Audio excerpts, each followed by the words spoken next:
Good afternoon, everybody. It is Steve Lookner with Agenda Free TV. We are here to bring you some live coverage of the latest developments in Gaza. Today, Al Jazeera, the Arabic language, well, they have English language news outlet as well. But Al Jazeera, the Middle Eastern news outlet, says that 5 of their journalists, 2 correspondents, 2 cameramen, and an assistant were killed in an Israeli strike today. And Israel also says that they struck one of the 2 reporters. And so Israel is not saying this did not happen. Israel says it struck one of the 2 reporters for Al Jazeera, but Israel claims that he was posing as a reporter and he was a Hamas terrorist. So this is not a case where Al Jazeera says Israel killed these people and Israel says no. This is a case where Al Jazeera says a team of our journalists was killed and Israel has said we killed this reporter for Al Jazeera because he was actually a Hamas terrorist. So, Israel is saying that they struck one of these reporters. So there should be a Twitch stream up. Let me just make sure we're live everywhere. Unless I did something wrong. One of the viewers said there was not a Twitch stream. Let's see. I could have hit the wrong button or something. Let's see. I'll check.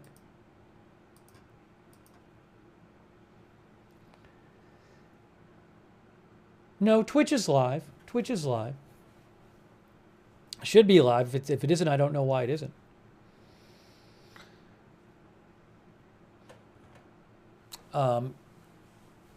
Anyways, so yeah, Twitch is saying we're here. So we're going to bring you the latest updates on this situation, and we'll bring you some other updates also on the situation in Gaza. But again, we have a situation where Al Jazeera says 5 of its team members were killed, including 2 on-air reporters, 2 correspondents, and Israel says that they struck one of the reporters and he was a Hamas terrorist posing as a reporter.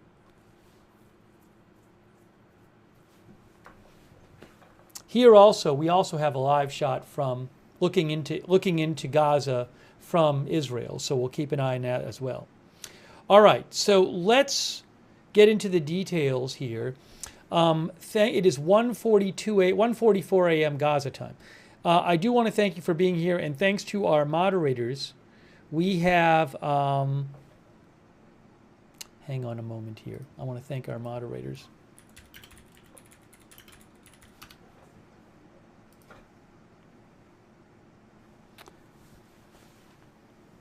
We have moderating right now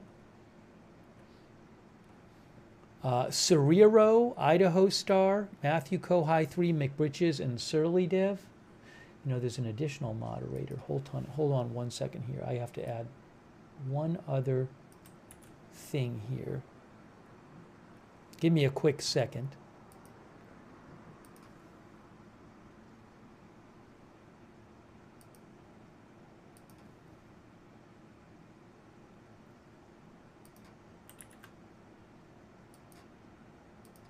We also have a new moderator, 13 Alamo.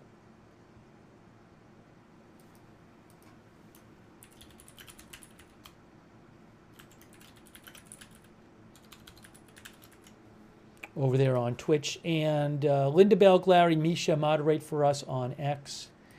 And we have over there on Facebook right now. Thanks, Susan Priest. Moderating on X. Thanks, Susan Priest-Buchner, for the Facebook stars. Thanks, Margaret Riley, who's moderating over there. Valerie Gale Griffin on Facebook. Krista, and okay. So let's start by giving you the 2 different versions of what happened. So here is what Al Jazeera English said. They're now saying 5 people died, by the way, Al Jazeera English. not Al Jazeera, I'm sorry. But the post came from their Al Jazeera English account. But it's just Al Jazeera in general is reporting it. All right, hold on.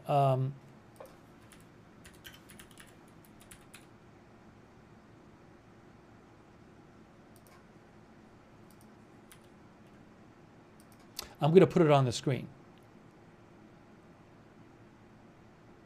Well, I'll just read it to you. Al Jazeera reports that that journalist Anas Al Sharif, who's an on-air reporter, who was an on-air reporter for Al Jazeera, journalist Anas Al Sharif has been killed along with 4 colleagues in what Al Jazeera called this a targeted Israeli attack on a tent housing journalists in Gaza City. Gaza City is the a city in Gaza, the biggest city in Gaza, I believe. Yeah, the capital. The capital of Gaza Governorate. But yes, Gaza was the most populous city until the Gaza war caused a lot of the population to be displaced. So pre-war, it was the most populous city in Gaza. So again, Al Jazeera says that reporter Anas Al Sharif and 4 others, another reporter, 2 camera operators, and assistant, were killed. Al Jazeera said they called it a targeted Israeli attack on a tent housing journalists in Gaza City. They also point out, which is true, that Anas Al Sharif was posting on X from the area shortly before he was killed. If you go to Anas Al Sharif's X account, you can actually see his posts about what was going on in Gaza City before he was killed. And if I can maybe pull that up here.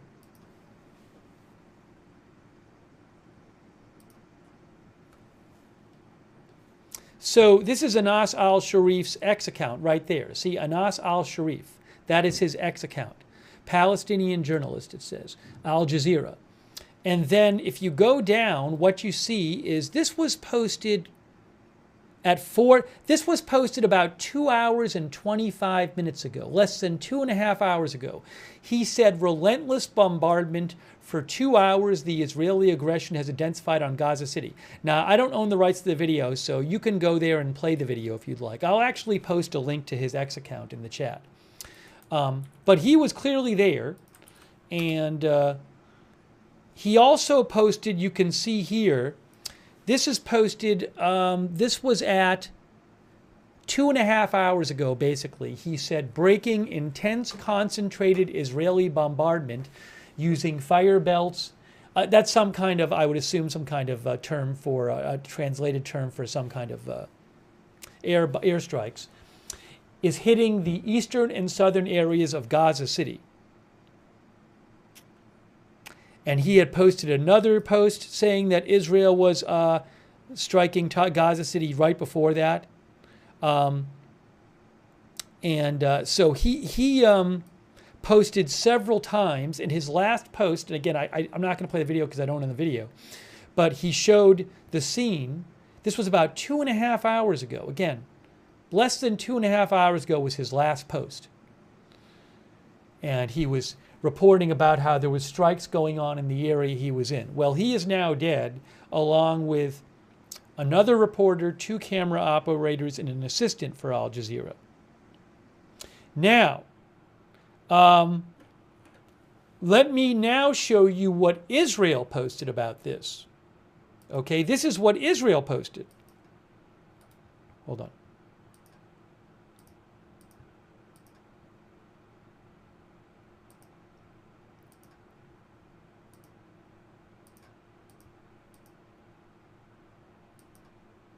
Israel said, struck Hamas terrorist Anas Al Sharif, who posed as an Al Jazeera journalist.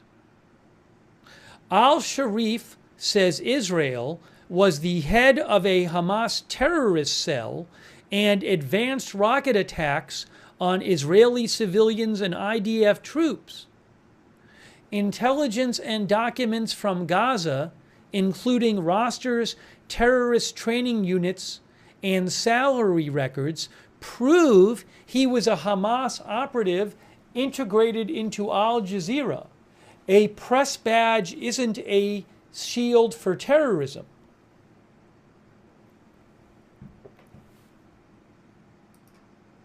That's a post from Israel.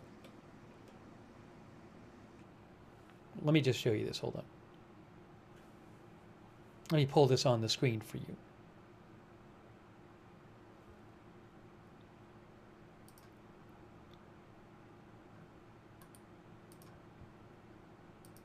There. That's what Israel posted.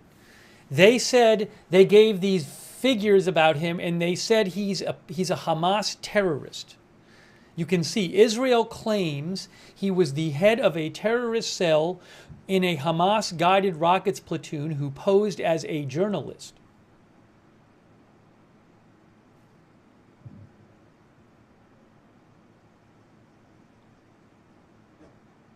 Now, I don't believe Israel has posted about the other members of that team of Al Jazeera reporters and journalists and staff who died. So I don't know if they believe this about the other Al Jazeera people who were killed. Was this a targeted attack on him, and then he was the target? It's not clear. They didn't really go into detail in the post. And they also said, so they posted, you can go look at their post on the IDF site. They said, now when did they post this? They posted this at, they posted this an hour and a half ago. So this was posted less than an hour after he was killed. They said, head of a terrorist cell in the Hamas terrorist organization who posed as a journalist. Then they say they have pictured what they say is a list of Hamas operatives and a Hamas operatives injury tracking document and a phone directory, they say, of the East Jabalia battalion in Hamas. You can go to the IDF X account and see that if you want to. So that's their claimed evidence, and I'll post a link to their X account, or I'll post a link to the post so you can read it if you want, just like I posted a link to the other thing. Okay, so it's not a case where we have Al Jazeera saying our journalists were killed by an Israeli strike, and we have Israel saying, no, we didn't do it. That's not the case at all. Al Jazeera is saying 5 of our team was killed in this Israeli strike, and Israel is saying, yes, we struck that reporter because he was a Hamas terrorist who was posing as a reporter. So, I mean, basically Israel is confirming the strike.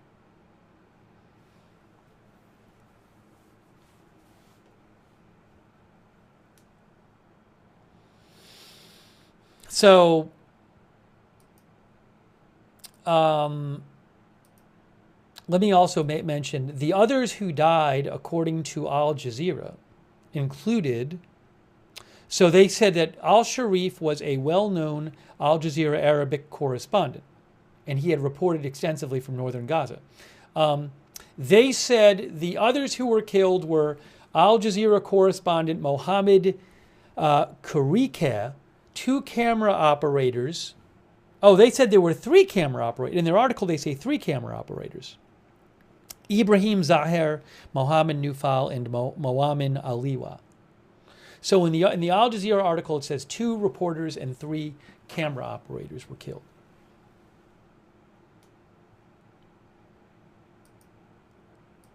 So again, Al Jazeera is saying that 5 members of their team were killed in an intentional Israeli strike.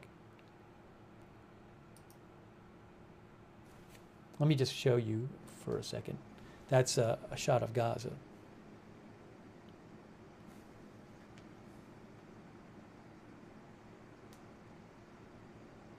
So we're going to take some of your comments on the air and bring you more updates.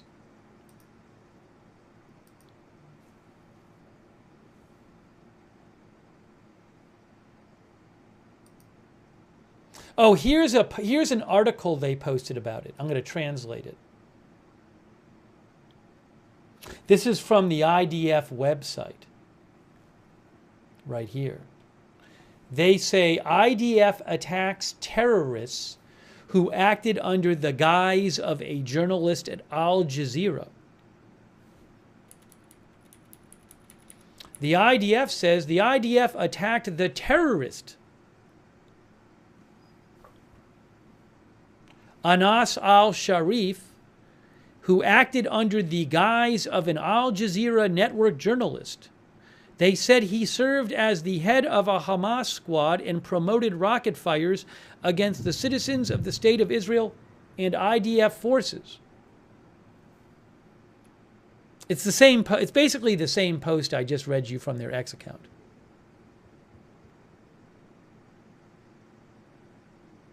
They also said these documents are proof of the terrorists' integration into Qatari media network Al Jazeera.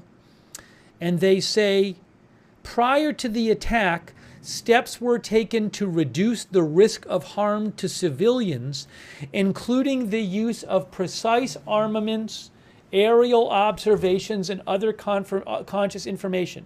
So Israel is confirming this attack, by the way. They say, prior to the attack, steps were taken to reduce the risk of harm to civilians, including the use of precise armaments, aerial observations, and other conscious information.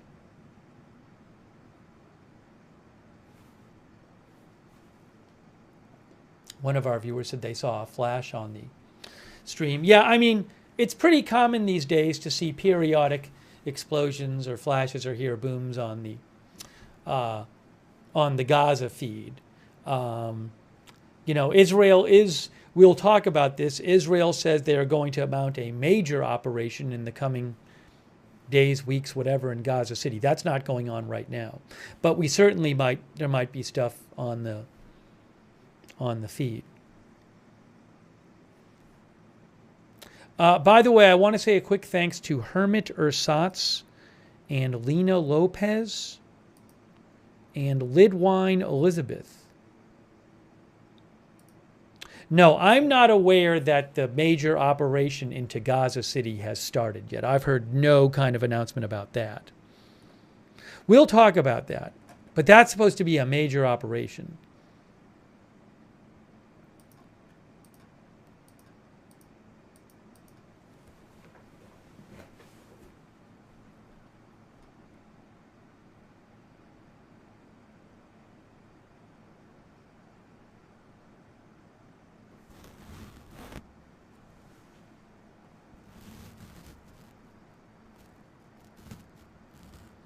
Our viewer Denim Donut says, so Israel attacked the media deliberately and specifically. Again, Israel said they were attacking a Hamas terrorist. Some Italian guy thinks the guy was a major propagandist.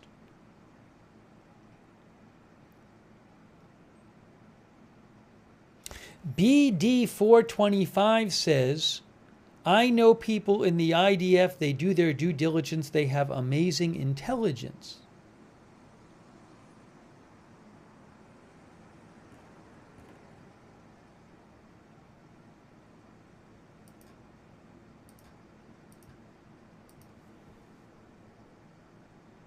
Noof Veldin says, evidence that he was a terrorist, trust me, bro.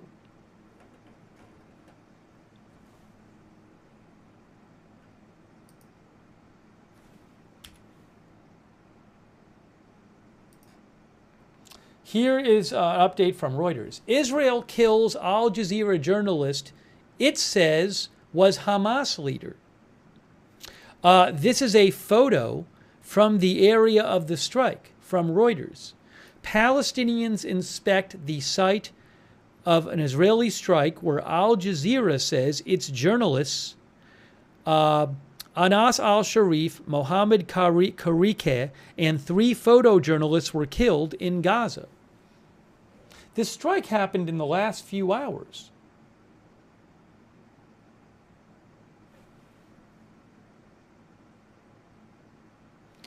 Our viewer Kai says hostages will not be released because of this. Let me show you something real quick. I'll show you this photo here from Reuters. I got to pull it up on the screen for you.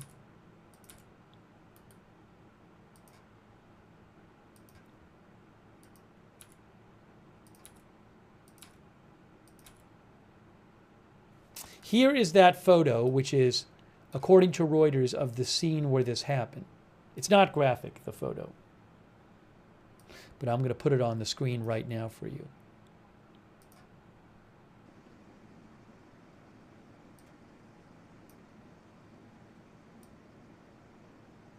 So, again, Al Jazeera says a journalist's tent was attacked. And you can see in the photo, it looks like some sort of tent structure, right? It's got a framework. Maybe that blue was the tarp part hanging on it.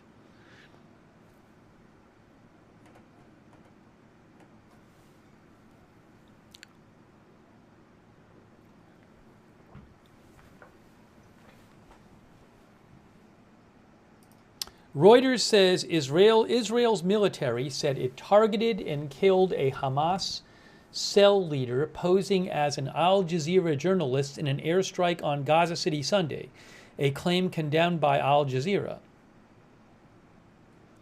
Anas Al Sharif, a well-known reporter, was among a group of 4 Al Jazeera journalists and an assistant who died in a strike on a tent near Shifa Hospital in eastern Gaza City. Gaza officials and Al Jazeera said. An official at the hospital said there were 7 people total killed in the strike. The Israeli military said Anas Al Sharif served as the head of a terrorist cell in the Hamas terrorist organization and was responsible for advancing rocket attacks against Israeli civilians and IDF Israeli troops, citing intelligence and documents found in Gaza as evidence. Palestinian militant group Hamas, which runs Gaza, said the killing may signal the start of an Israeli offensive. Hamas said in a statement, "The assassination of journalists and the intimidation of those who remain paves the way for a major crime that the occupation is planning to commit in Gaza City." Palestinian journalist groups and Al Jazeera denounced the killings. The other journalists killed were Mohammed Kirike, Ibrahim Zahar, and Mohammed Nufal, Al Jazeera said. Here is a picture of the scene, according to Reuters, which was apparently a journalist's tent, according to Al Jazeera. Al Jazeera, calling Al Sharif one of Gaza's bravest journalists, Al Jazeera said the attack is a desperate attempt to silence voices in anticipation of the occupation of Gaza, which we are going to talk about. Israeli Prime Minister Netanyahu has said he would launch a new offensive to take control of Gaza, where a hunger crisis is escalating after 3.5 years of war. But specifically, I mean, it's after the October 7th attack by Hamas on Israel. Israel started fighting against Hamas in Gaza. So that specific war has been going on since October of 2023. Al Jazeera said Anas Al Sharif and his colleagues were among the last remaining voices in Gaza conveying the tragic reality to the world. A press freedom group and a UN expert previously warned that this is very interesting. Reuters reports that a press freedom group and a UN expert previously warned that Al Sharif's life was in danger due to his reporting from Gaza. UN Special Rapporteur Irene Khan said last month that Israel's claims against the journalist were unsubstantiated. In July, the Committee to Protect Journalists urged the international community to protect Al Sharif.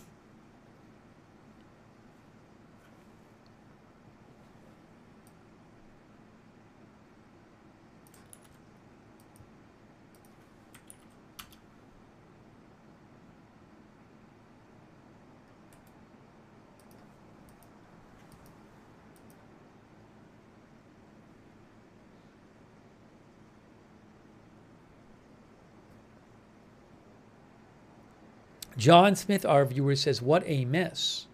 Aries says a press badge doesn't excuse terror agenda.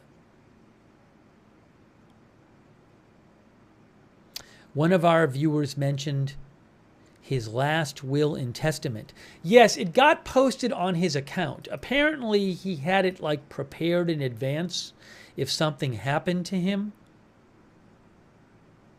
So about an hour and a half ago on his X account, this was posted. It said, "This is my will and my final message. If these words of mine reach you, know that Israel has succeeded in killing me and silencing my voice."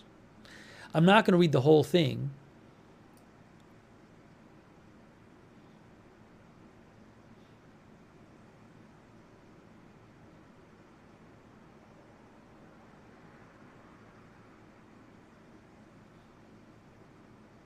It says, "Do not forget Gaza and do not forget me in your righteous prayers for forgiveness and acceptance." It says, I think either 6.4 or 4.6. Again, my guess, this is what Anas instructed to be published upon his martyrdom, page administration. So this is something he had written in case he was killed and was posted to his X account after he died. And as I mentioned, he had been posting on his X account from Gaza City right before he was killed. He had posted, "Relentless bombardment for 2 hours. The Israeli aggression has intensified on Gaza City." That was his last post, and that was posted less than 3 hours ago, 4:24 p.m. Eastern Time. That was posted.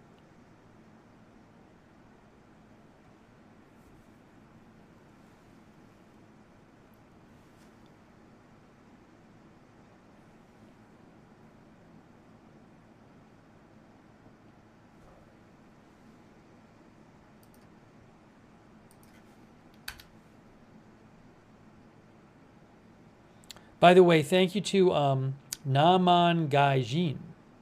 Naaman Gaijin thinks Israel says rarely proceeds our viewer Naaman Gaijin thinks Israel says rarely precedes reality. Israel thinks Trump could end this with one call and taxpayers have blood on their hands. Thank you to PZ Papa Zulu, who says prayers for the victims and their families.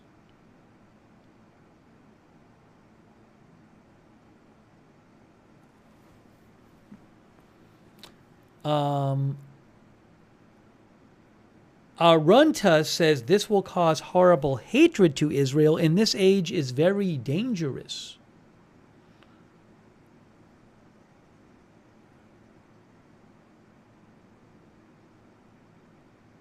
NorCal Jim says, read the Hamas charter, then you will know the mindset.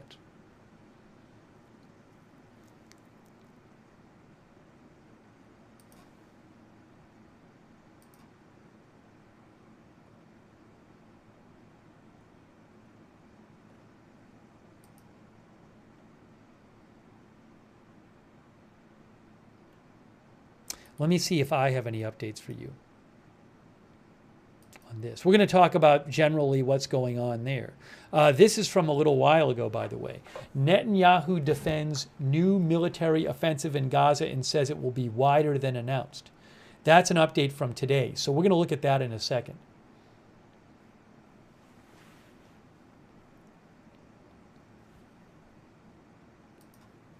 Thank you to Noah Parker, who thinks this was an atrocity against journalism.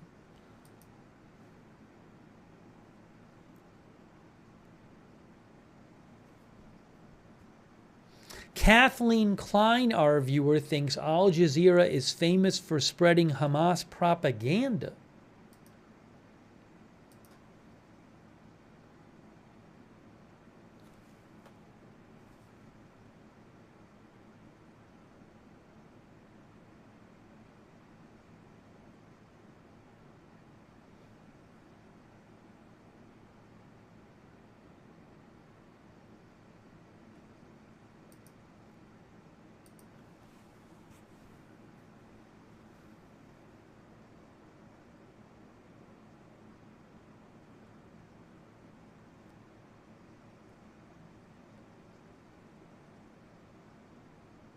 There's purported video floating around that looks like the scene. I don't have the rights to the video. I am looking at a video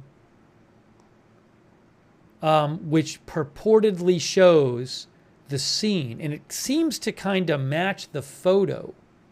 It really does match the photo.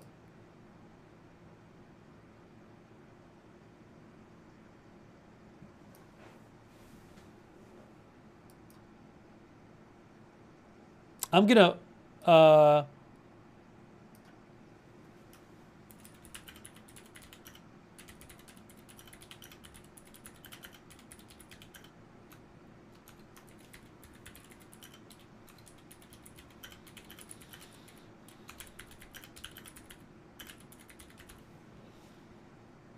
so I'm going to, I'll post a link to it in the chat. Well, I got to be careful here.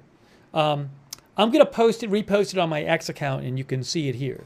So I just spotted a video online, which I can't show. I don't own it, and it's too graphic. But it really does look like the same scene we saw in the Reuters photo. And it shows people dragging victims, fire, and I see a body being dragged, and out of this tent area. And people trying to put out a fire in the area.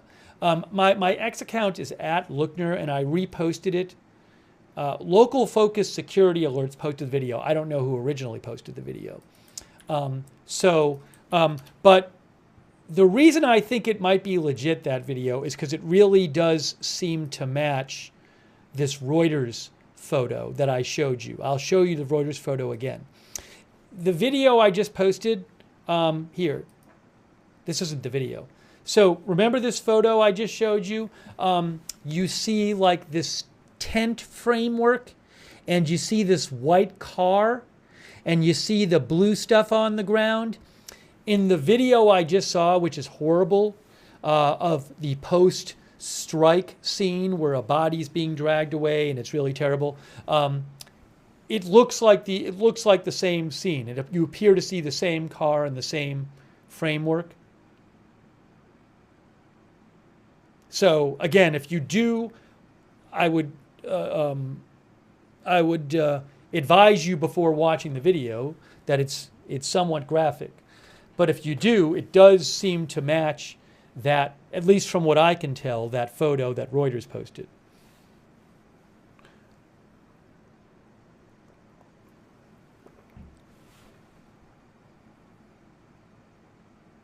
Evie Shore says it is very graphic.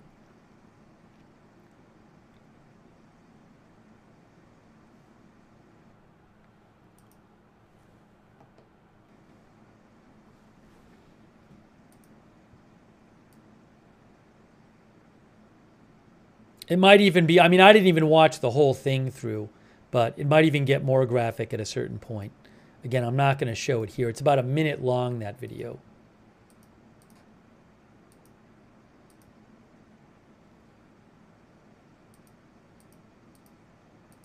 But you see somebody with a press vest trying to drag another person out of the scene, out of the area. Oh yeah, and you definitely can see towards the end they're trying to pick up a body off the ground, and it is, yeah, that part is quite graphic. So, anyways, not a good scene. Um,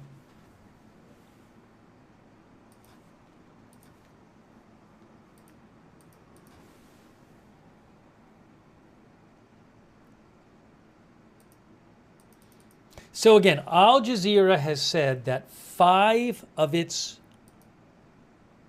journalists were killed in an Israeli strike in Gaza City in the last few hours, I think in the last 3 hours. And Israel actually confirms that they launched a strike. And Israel says one of the journalists was killed, and Israel says he was a Hamas terrorist who was posing as a journalist. So this is not a case where, say, Al Jazeera says Israel killed our journalists, and Israel said, no, we didn't hit anything, or we hit something else. Israel says it launched a strike which killed the journalist, one of the journalists. Yeah, now Israel hasn't commented on the other journalists. They've commented on one of the journalists, not the other journalists. On Yukon Wins NC says, what about the other journalists? I have not seen a statement from Israel. So I don't know if Israel's view is that they are just collateral damage in the strike, or if they had involvement with Hamas. I'm not aware of any comment from Israel on that.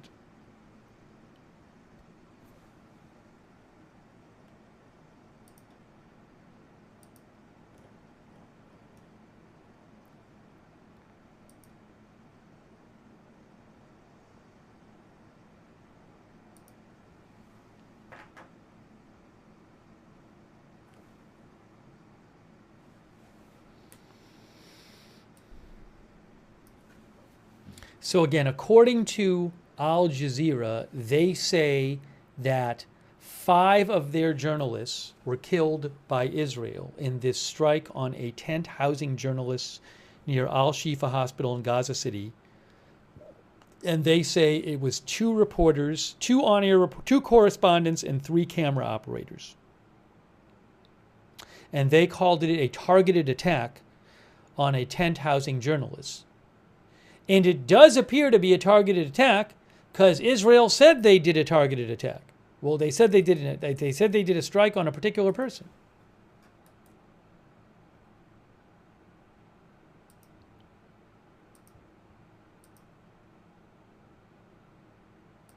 Again, here's what Israel said. Struck Hamas terrorist Anas Al Sharif, who posed as an Al Jazeera journalist.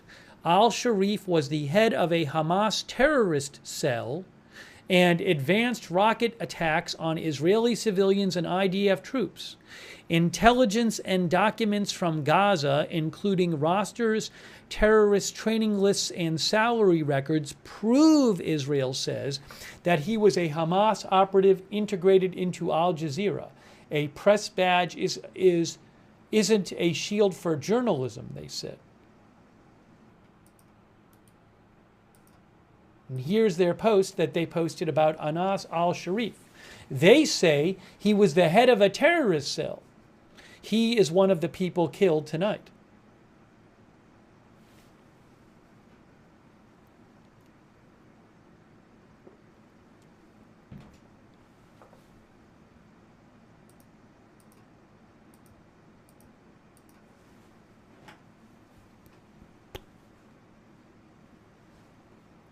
LSMRK says the video certainly looks like the same place. Yes. As I mentioned, Reuters has a photo of the scene right here. It looks like a tent with the tent tarp destroyed, and there's that white car next to it. I reposted a video on my X account, which I cannot show here, which appears to show the graphic aftermath at that location, including 1 or more bodies. So I am not going to be playing it here. I posted on my X account, which is @Lookner. If you want to, you can go there and see it. But it does appear to be the same scene.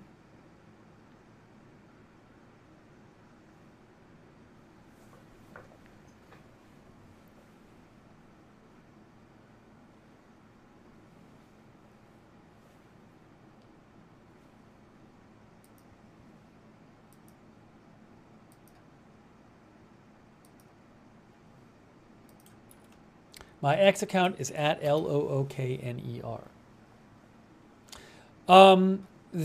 Somebody said I got your account, not the post. Well, it's there. I mean, I'm literally looking at it. So there's nothing I can do if you don't see it on the account because it's there.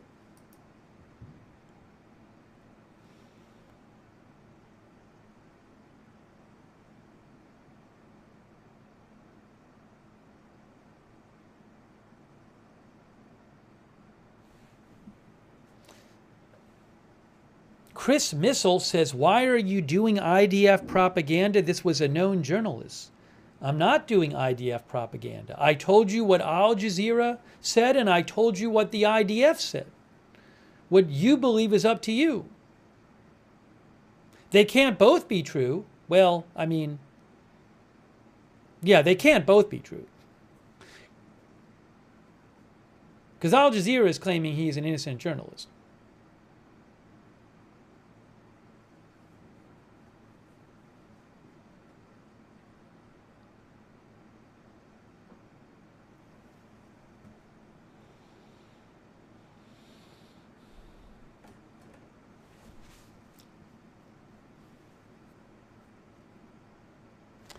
Quick thanks again to our moderators who are here. We have Sabrina and Ruth Krafasi are here as we look at a live shot of Gaza. And also we have here 13 Alamo. Thanks for being a new mod, 13 Alamo over on Twitch. Bastion Girl, thank you. Big Ball of Yarn, Cerrero, LB Prairie Dawn, Idaho Star, Matthew Kohai 3, Surly Devin Terriag. Also on Facebook, K. Larry Body, Margaret Riley. And Shannon Davis Hughes, thanks for moderating. Also thanks to our Facebook subscribers like Susan Priest Buchner, Kay and Margaret, and Shannon, and Bruce Hodge, and Robert Rial II, and Lou Knight. Thank you for subscribing over there. Valerie Gale Griffin's also moderating. Kristen McConnell Gates, thanks for subscribing. And Susan Priest Buchner, and also Linda Bell Glary and Misha on X. Thanks for moderating there. Also, thank you to Allison Hargroves. Thank you, Allison. And Naaman Gaijin. Naaman Gaijin thinks Israel, who says, Naaman Gaijin, our viewer, says, do you all remember when Israel lied about the execution of Gazan paramedics? Proven liars, says our viewer Naaman Gaijin. Anna says, it is a shocking video, very sad, this war.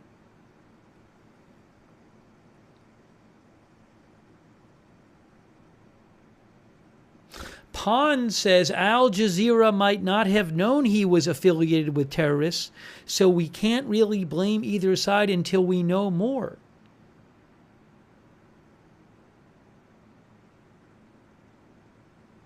Lewis says this seems excessive for someone as public as a press member. Why couldn't they arrest him?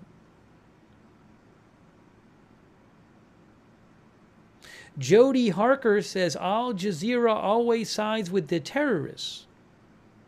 Thanks, Javier Lane, by the way.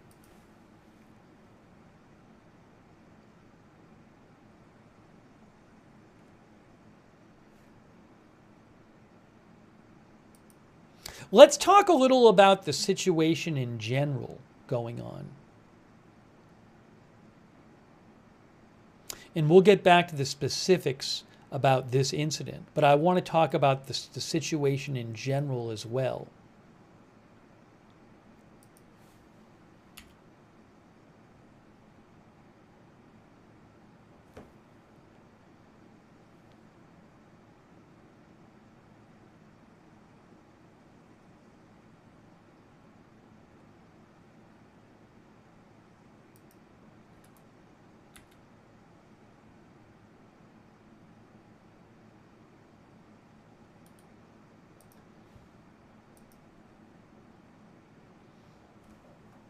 You can hear Reuters says Netanyahu says new Gaza offensive will start soon.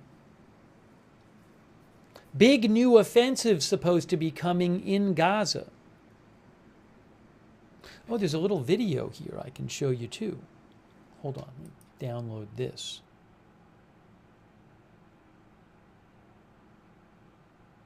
You know, I should have video of this. Give me 1 second here. Let me see if I have video of this that I can play for you. I can play this video for you, but there should be another video. I should have video of the whole thing. While I look for that, here's the live shot. Let me just see something here. Netanyahu. Yes, I have this right. Give me 1 second. Let me download the news conference, and then I can play it for you. Netanyahu gave a news conference today.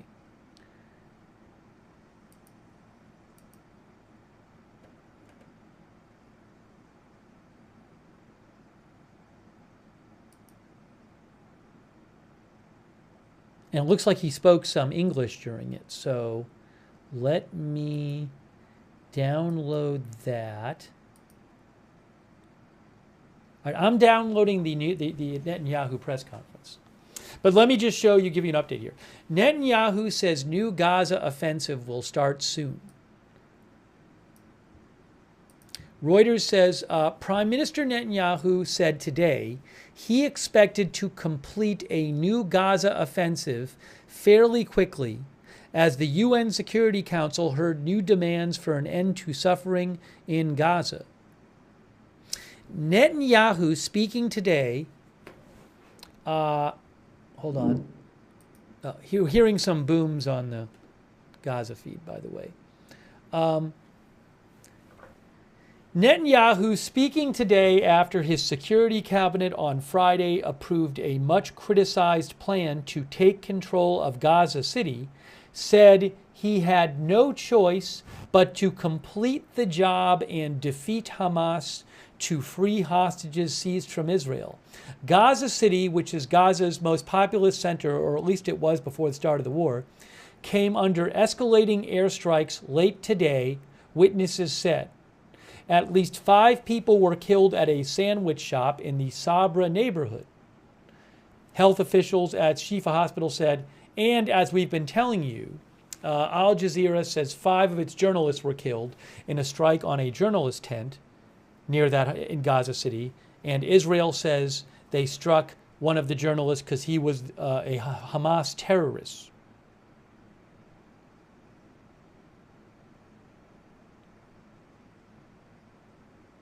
Reuters said, according to the head of Shifa Hospital, 7 people were killed on the strike on the tent used by journalists.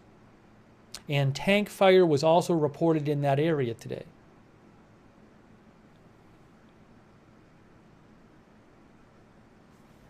As I mentioned, Al Jazeera said this. Also, the Hamas-run Gaza media office said 5 Al Jazeera staff died in the attack, including 2 correspondents and 3 photojournalists.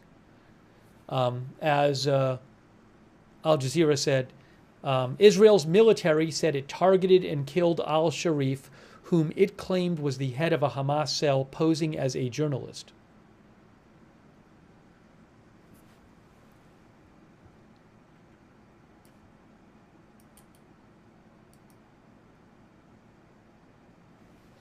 A UN special reporter, which is an independent expert from the UN, said last month, according to Reuters, that Israel's claim that the journalist Al Sharif was a Hamas terrorist were unsubstantiated.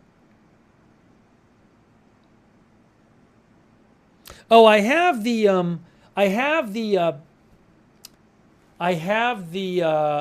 video of today of Benjamin Netanyahu speaking. So we'll look at that in a second.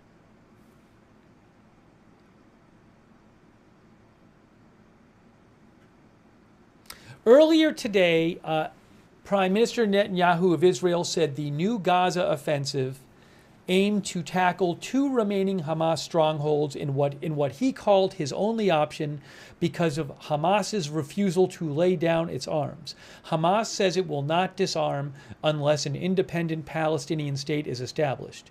It was not clear when the new Israeli offensive would begin, says Reuters. This would be the latest in successive attempts by Israel's military to clear the militants from Gaza City.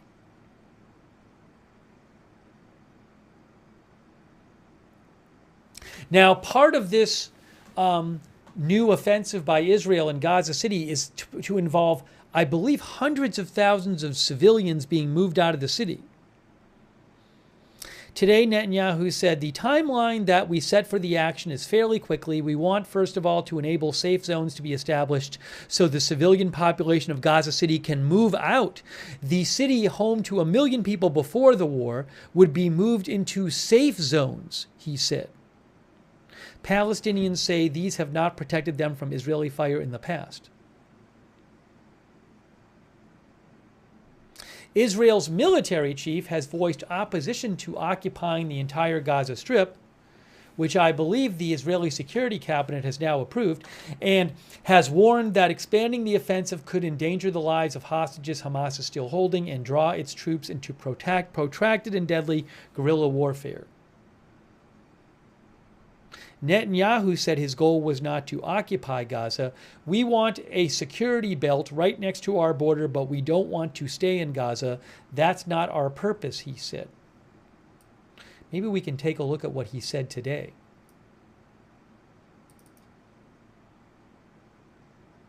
The war can end tomorrow. That's some.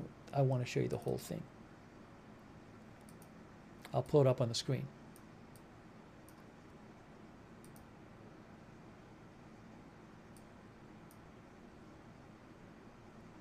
Take some comments, and then I'll show you some of what Netanyahu had to say.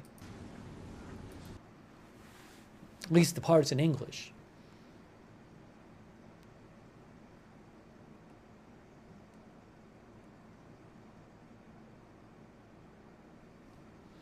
The notorious Rob says, I say we move everyone out of Tel Aviv like Israel has been doing to Palestinians since the Nakba.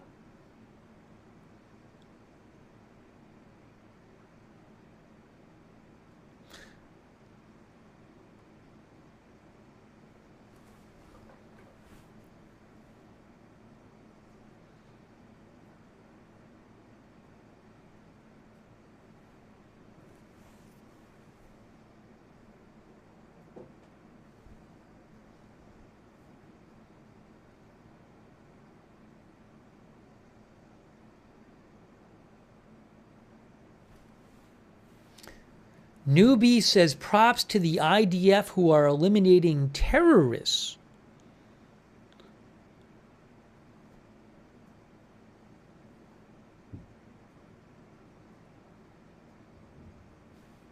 All right, let's take a look at this. Can I pull this up on the screen? All right, this is from today, from earlier today. Netanyahu spoke, Prime Minister Netanyahu.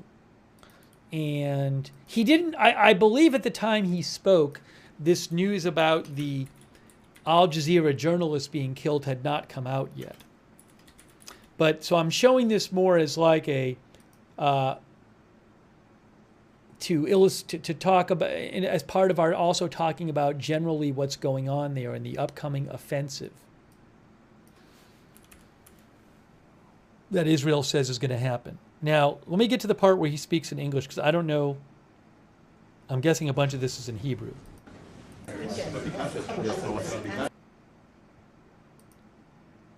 Let's see. Let me just. I haven't watched this The yet. opportunity to puncture. Good afternoon. I'm glad you came here because I'd like to take the opportunity to puncture the lies and tell the truth. And the truth is that Hamas still has thousands of armed terrorists in Gaza. It vows to repeat the savagery of the October 7th massacre and to do so again and again and again. It openly professes its goal to destroy the state of Israel. It subjugates Gazans, it steals their food, It shoots them when they try to move to safe zones. And I think it's instructive that now many Gazans are fighting back. They're begging us, they're begging the world, free us, and free Gaza from Hamas. No nation can accept a genocidal terrorist organization, an organization committed to its annihilation, a stone's throw from its citizens. Our goal is not to occupy Gaza. Our goal is to free Gaza, free it from Hamas terrorists. The war can end tomorrow if Gaza, or rather if Hamas lays down its arms and releases all the remaining hostages. Gaza will be demilitarized. Israel will have overriding security responsibility. A security zone will be established on Gaza's border with Israel to prevent future terrorist incursions. A civilian administration will be established in Gaza that will seek to live in peace with Israel.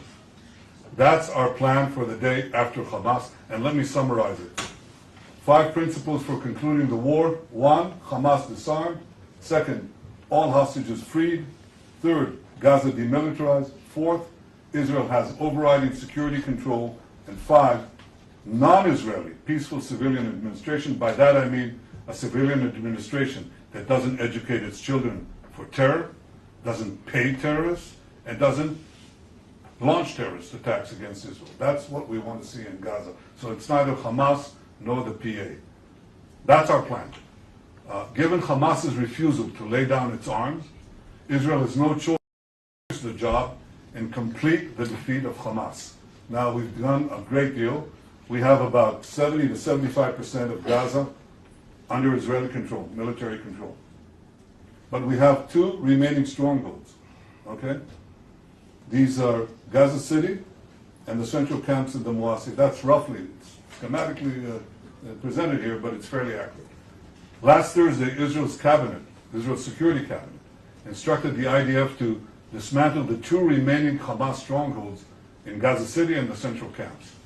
Contrary to false claims, this is the best way to end the war and the best way to end it speedily. We will do so by first enabling the civilian population to safely leave the combat areas to designated safe zones. In these safe zones, they'll be given ample food, water, and medical care, as we've done before.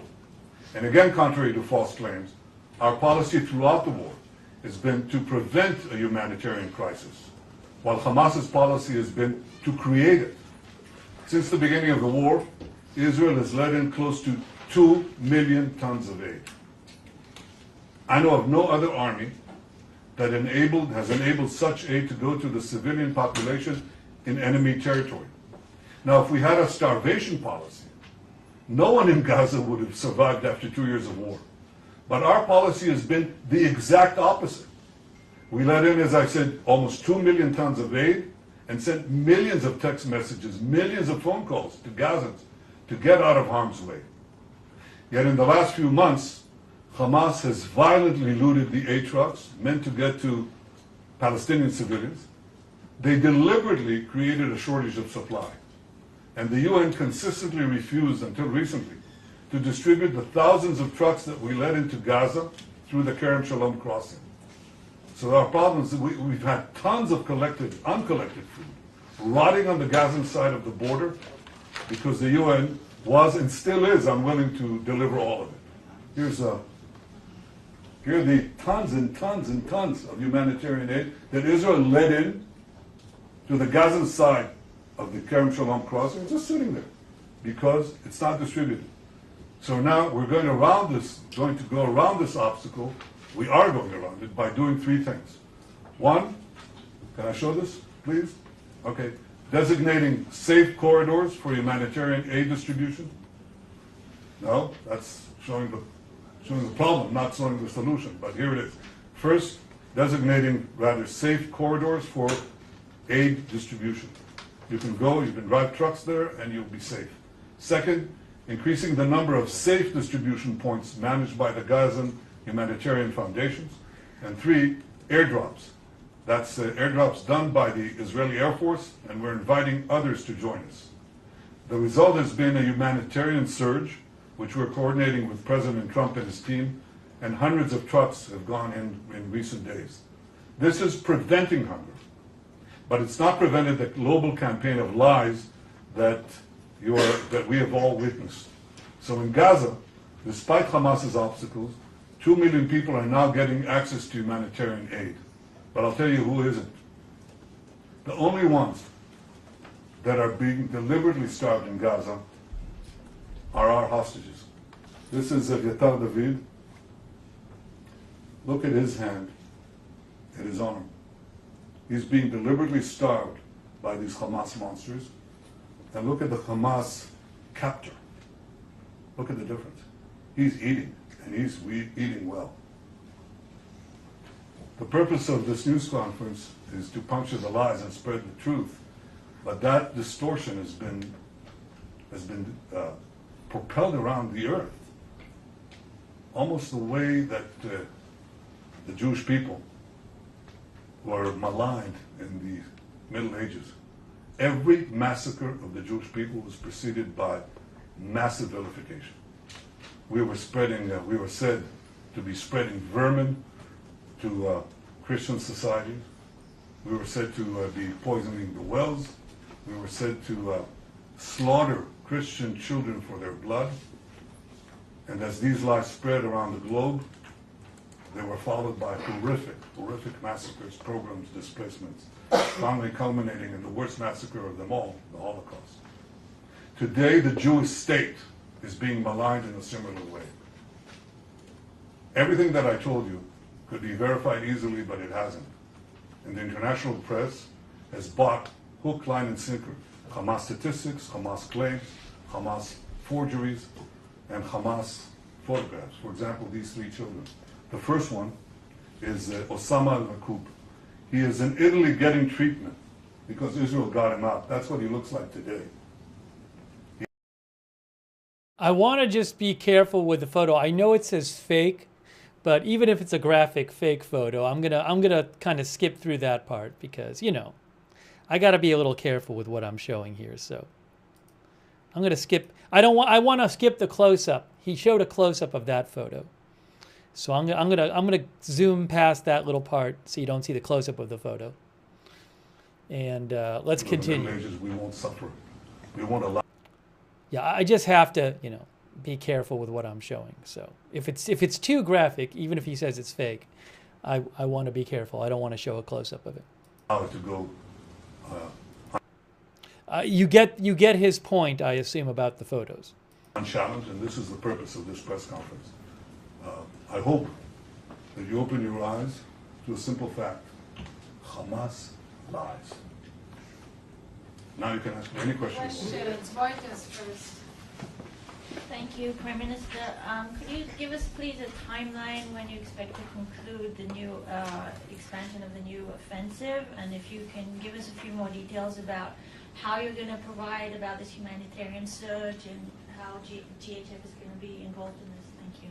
Well, the timeline that we set for the action is fairly quickly. I mean, we want to, first of all, enable safe zones to be established, facilities to be brought to, so the civilian population in Gaza City can move out, as they moved out in Rafah, by the way. You remember in Rafah? There were 1.4 million people. People said they can't, you know, they have nowhere to go and they're not going to move out. It took us, I think, about 8 days or 6 days to move them, and they all moved. There were practically no civilian casualties because they all left. And they went to the Moasi area that I showed you before on the map.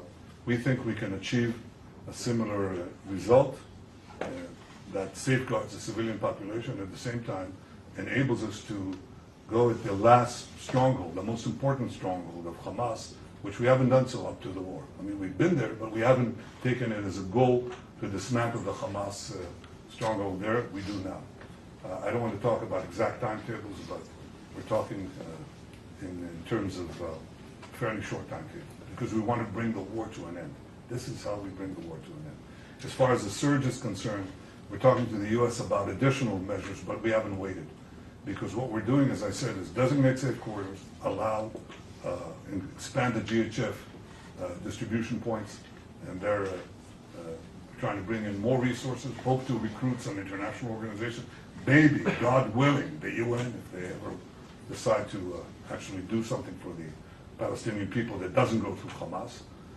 And third, increase the airdrops. The airdrops are important, but they're not the most important thing. The most important. Again, so he's saying that the new Israeli offensive on Gaza City is going to begin soon.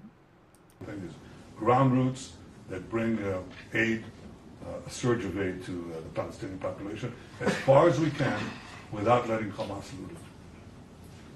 Second question, CBS. Prime Minister, two questions. Firstly, why is Israel not allowing foreign journalists into Gaza to report independently? And secondly, President Trump has said there is real starvation in Gaza. Do you disagree? Yeah, on the first question, in fact, we have decided and have ordered, directed the military to bring in foreign journalists, more foreign journalists, a lot. There's a problem of assuring security, but I think it can be done in a way that is responsible and careful to preserve your own safety. So Now, just a reminder, this news conference by Netanyahu was done earlier today, and it was done before this news came out that we have been covering, which is, to summarize quickly, we can talk about it more later. Al Jazeera reports that 5 of its journalists have been killed in an Israeli strike in Gaza City today. 2 on-air reporters and 3 camera operators. And Israel confirms that it launched a strike which killed one of those reporters.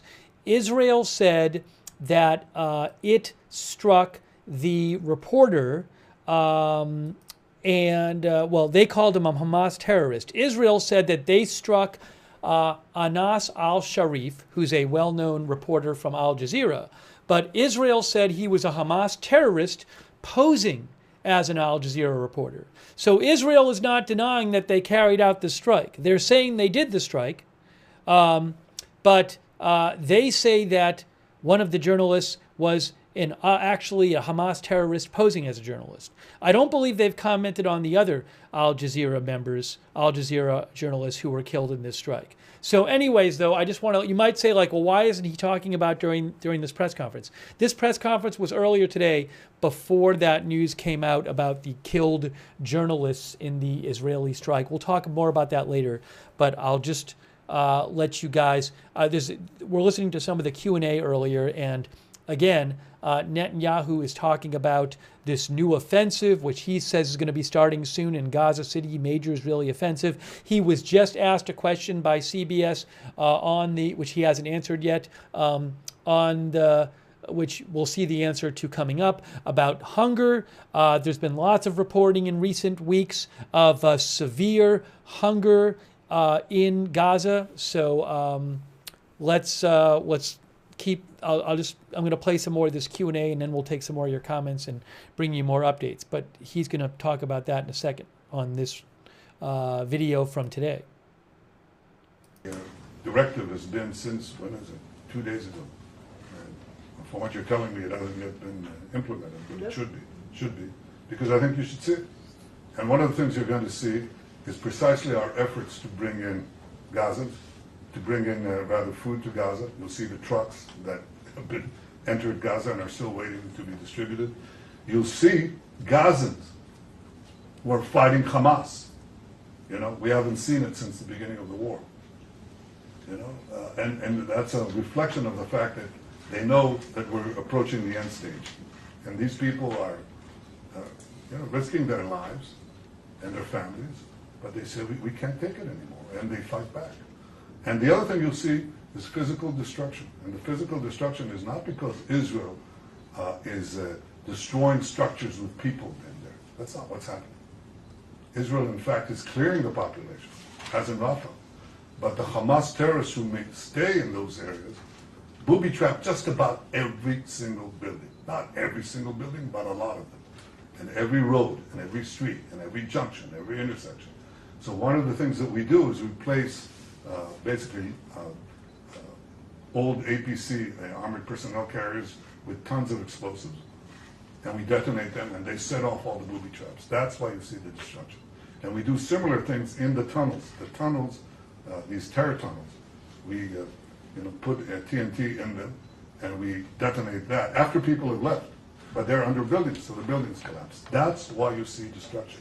You see destruction not because we go after civilian populated areas, but in fact areas that have been clear of civilians and are still rife with terrorists. And that's how we've been able to reduce actually the civilian casualties and increase, of course, the terrorist casualties. I very much appreciate President Trump's support through this entire Seven Front War, his magnificent cooperation in the battle to stop the existential threat from Iran, his support throughout, and his support now. He says two things. He says all 20 hostages have to be released, and he says Hamas should not be there. And I think that he, like me, he recognized the fact that there have been deprivations in Gaza caused by Hamas. Hamas has been the cause of that. And what we have to do is overcome it. So we're working together to overcome it. Bloomberg. Thank you, Prime Minister. Is Israel working, proceeding in the belief, in the understanding that it can and will recover all 20 hostages alive militarily? Or is it proceeding in the belief or understanding that conditions of their captivity, Hamas strategy, will make that impossible? Look, my goal is to get all of the 20 out alive and also all the ones who are not alive. In the beginning of the war, we were told by a very senior commander, he said, look, we have to get used to the idea that we're not going to see even one of them alive. And I disagreed. I said we'll get most and possibly all of them if we apply judiciously both military pressure and political, diplomatic pressure. So far, out of 255 hostages, we got 205 out, of which 148 are alive. 148 are alive. We have 20 living ones left in the Hamas captivity, and 30 who are not alive, as I said before.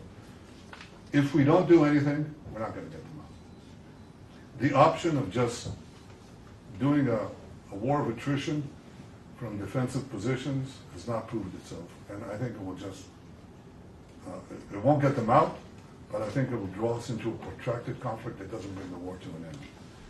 The move that I'm talking about, I think, has the possibility of getting them out.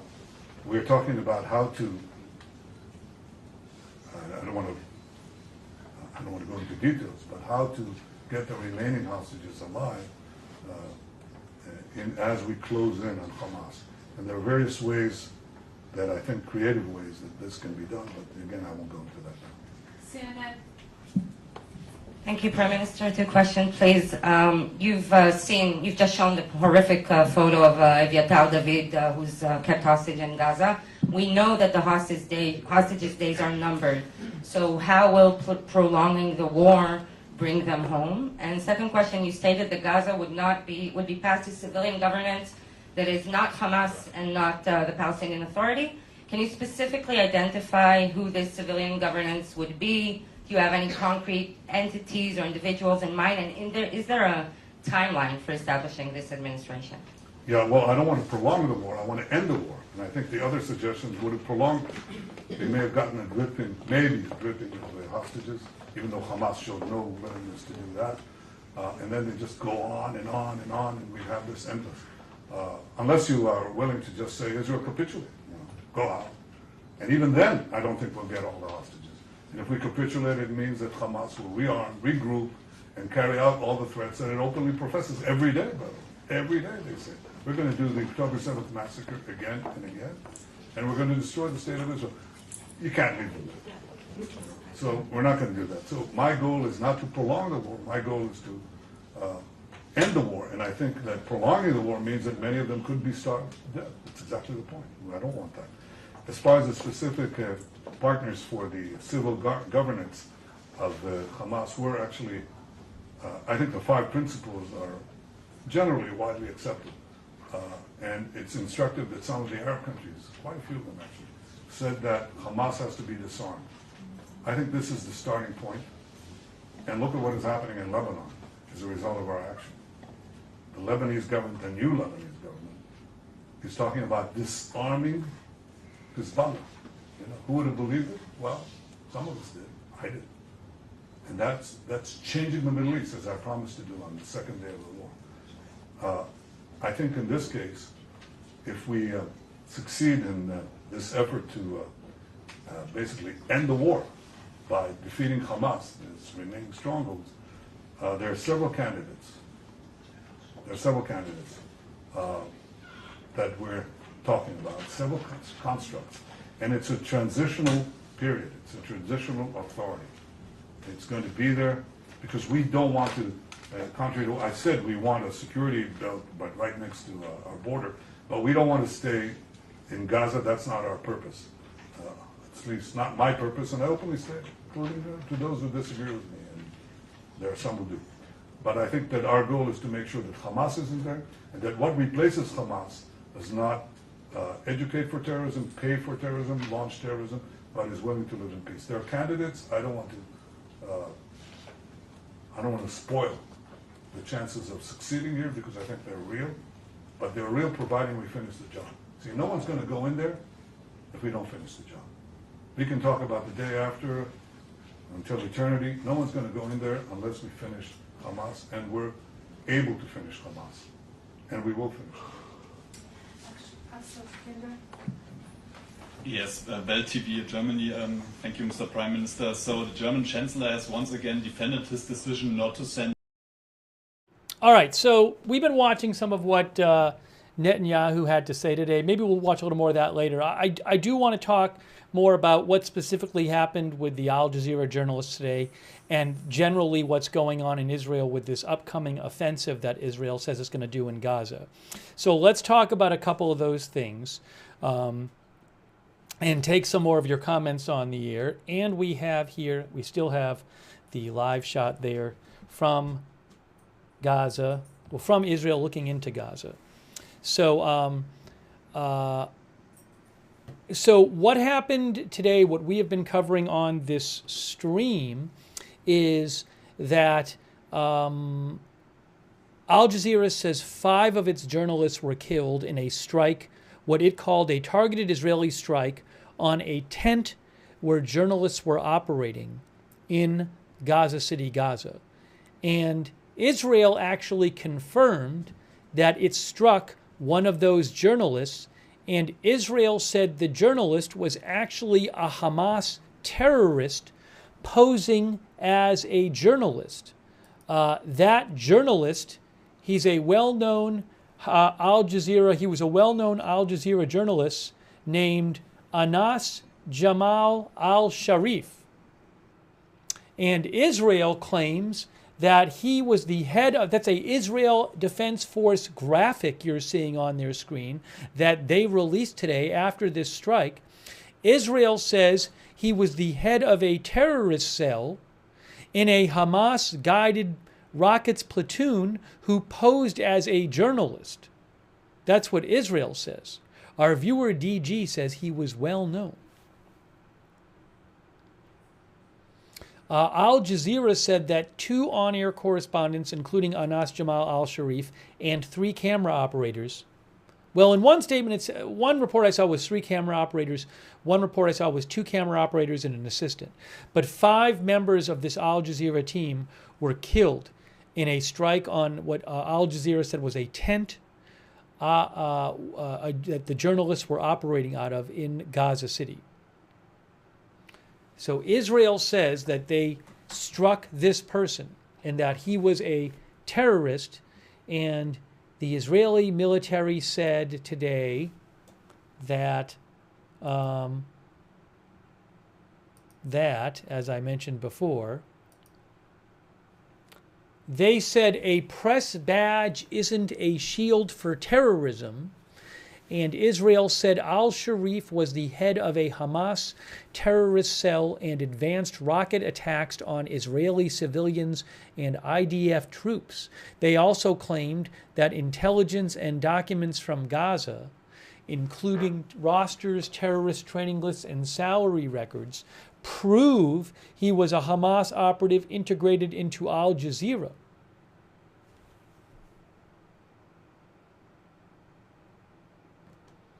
And meanwhile, Al Jazeera says that Al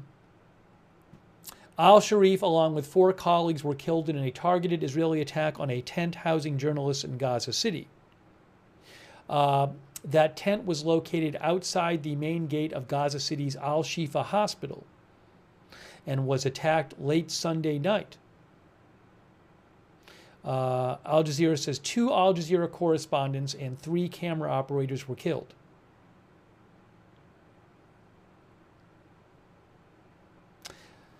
And Al Jazeera points out that you can see on Anas Al Sharif's X account, we were showing you this before, on his X account, he was actually posting about the Israeli strikes in the area right before he was killed.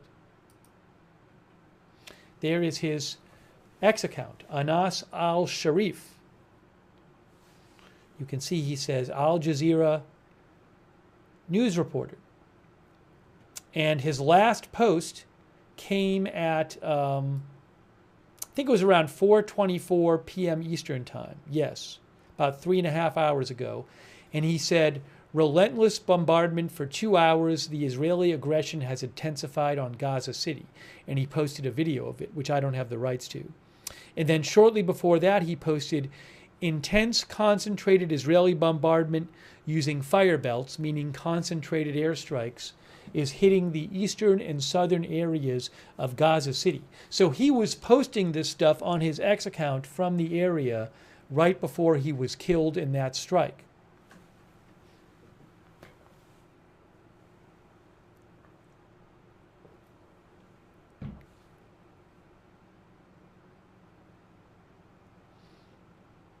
So 2 different versions of the story, one from Israel, one from Al Jazeera and Hamas. So that happened. And we've been talking about that. And also we've been talking about this upcoming Israeli offensive, which we were going to talk some more about.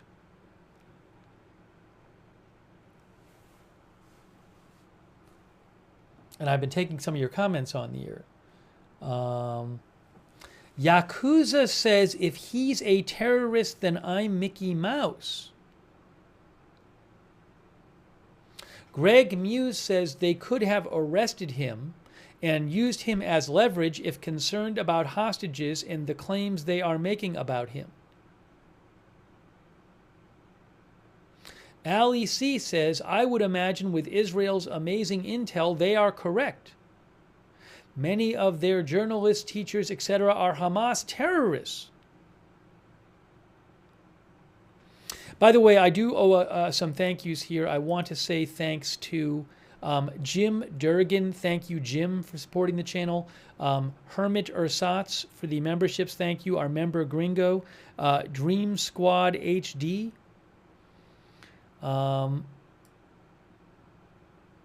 Stephen Leach. Thank you. Nathan E. And Naaman Gaijin and PZ Papa Zulu and Javier Lane and Nina Drew. Also, over on Twitch, I'm sorry, I'm behind on Twitch. Thank you, Notorious Rob, Flumpingtons, Wall Street, Justin D. Winters. Thank you for your support on Twitch.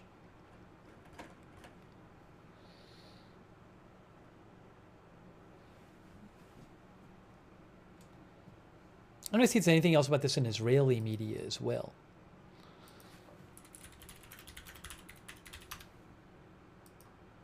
Right now it is 3:05 a.m. Israel time. 3:05 a.m. Israel time and Gaza time.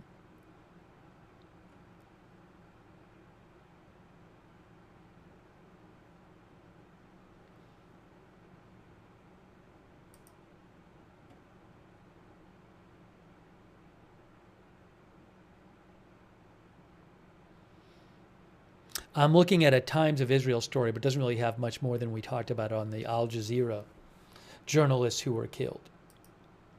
But let's talk about, you know what I want to talk about? We really haven't spent much time on this, and it's a big story. Israel saying it's going to conduct a new military offensive soon in Gaza, specifically in Gaza City. So we should discuss that and get some of your comments on that.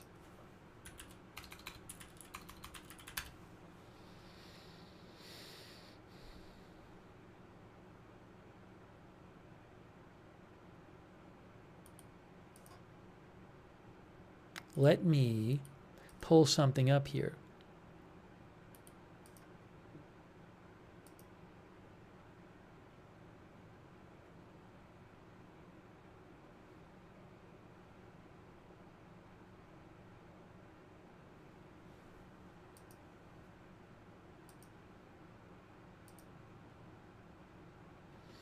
You can see here, this is from the Washington Post. Israel's approval of plan to seize Gaza City paves way for wider occupation.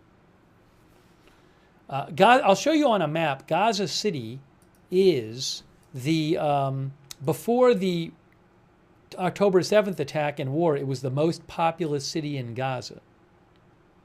So let me just quickly show you that. Oopsie. Here's a map of Gaza.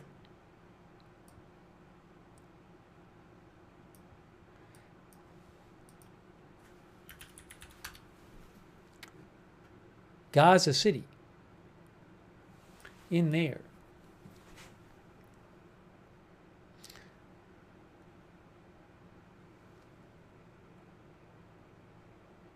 So we're talking about northern Gaza, but not the very north.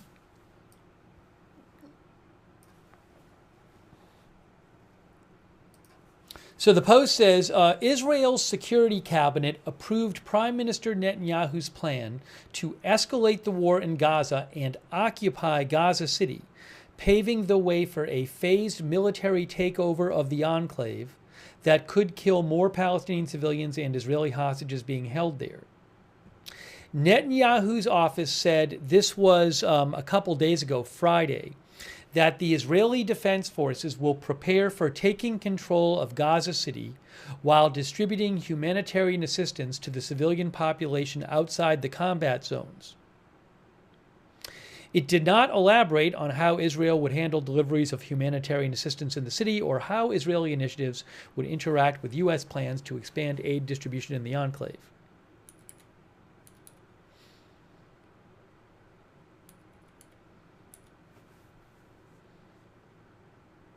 Netanyahu had said earlier last Thursday evening that he intended to take control of all of Gaza with the plan of eventually handing over its management to Arab armed forces. While the approved plan to take Gaza City appeared to stop short of this, it also approved Israeli security control over the Gaza Strip as a condition of ending the war without providing further details.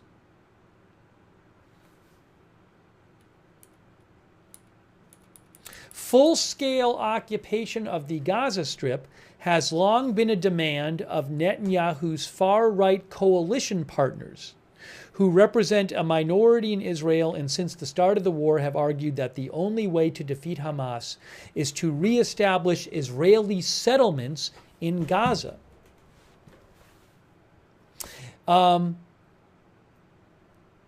In the first phases of the war, Israel's military operated intensively in northern Gaza, and particularly in Gaza City, conducting lethal raids on infrastructure, such as Al-Shifa Hospital, in what it described as a mission to root out Hamas militants who it said were using the medical center as cover.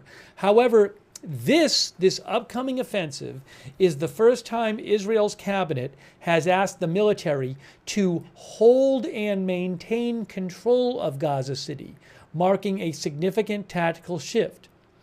The evacuation of Gaza City residents to alternative areas is expected to take around 2 months. According to a person familiar with the details of the cabinet meeting, who spoke on the condition of anonymity, Gaza City is the most populous city in Gaza. Before the war, it was more tightly packed than New York City. with more than 650,000 people living within its 18 square miles.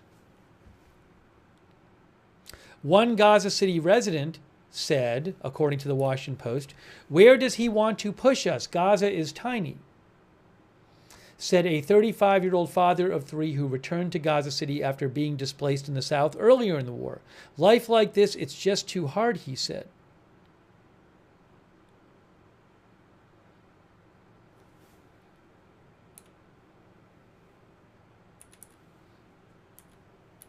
In a statement Friday, Hamas said the Israeli expansion of the war would cost Israel dearly and that Netanyahu's plans, ambitions, and delusions will end in complete failure.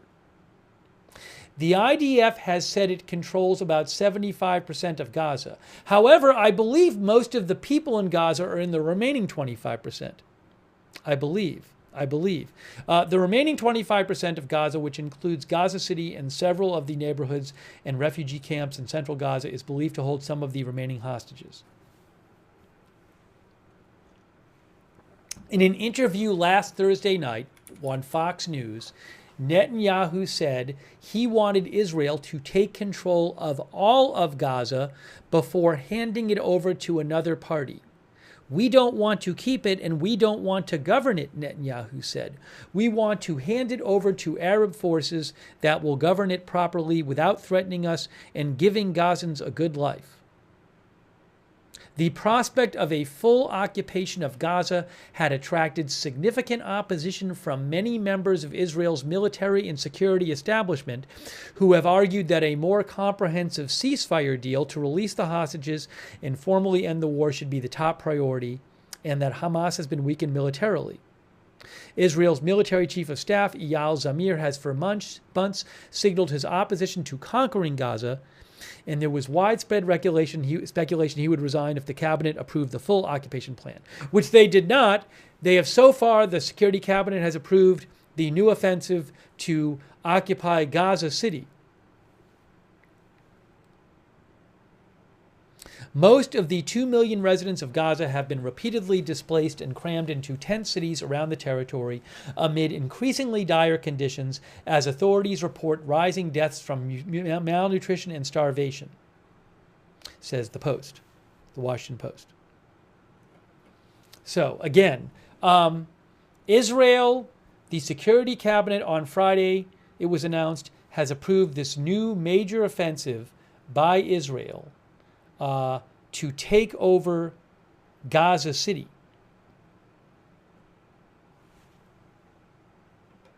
There might even be a video I have here. Hold on, what is this?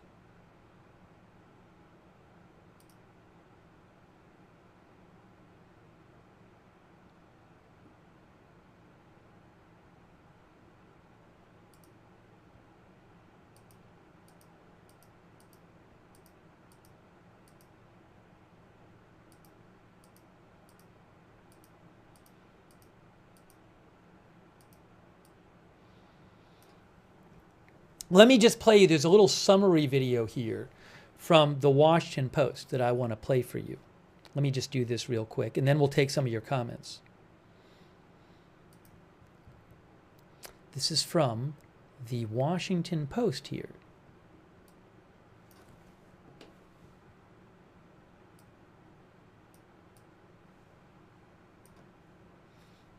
Let's check this out, and then I will take your comments. It says Netanyahu wants to reoccupy Gaza. This is what that means. Oh, I need volume, though. There's no volume. Let's try this again, see if this works. In the last few weeks, Israel has faced mounting international pressure as the consequences of its military operations in Gaza fall into the spotlight. Now, Israeli Prime Minister Benjamin Netanyahu has suggested that his troops could occupy the entirety of the Gaza Strip. אנחנו צריכים להמשיך לעמוד יחד ולהילחם יחד כדי להשיג את מטרות המלחמה שהצבנו, את כולן. את הכרעת האויב, שחרור חטופינו, והבטחה שעזה לא תהווה יותר איום על ישראל. Opposition to this plan has been widespread among Israeli military officials as much as among European leaders. When President Trump was asked Tuesday whether or not he opposed the full occupation of the Strip, he didn't directly oppose it. I know that we are there now trying to get people fed. That's what I'm focused on as far as The rest of it, I really can't say. That's going to be pretty much up to Israel. Humanitarian officials say that any such occupation of the Strip would have devastating consequences for a Palestinian population which is already clinging to life. Civilians, many of them children, have started dying of starvation and malnutrition as Israel heavily restricts the entry of food. And the aid drops that Israel has allowed its allies to conduct have now allowed international media to capture devastating footage of the magnitude of the destruction. Some 2 million of them are sheltering in the only part of the Gaza Strip not occupied by Israeli troops or under their forcible evacuation orders. And if the bombing and ground operations now come to them, they simply have nowhere else to go. All right, so again, sometime soon, this new major Israeli offensive to take over, to occupy Gaza City, the most populous city in Gaza, is supposed to start. And Israel says all the people in Gaza City, the civilians they're going to move them out of Gaza City before occupying the city and attacking Hamas there, Israel says. So we will have to see what happens with that. I want to take some comments from you on this. Let me just put this on the screen.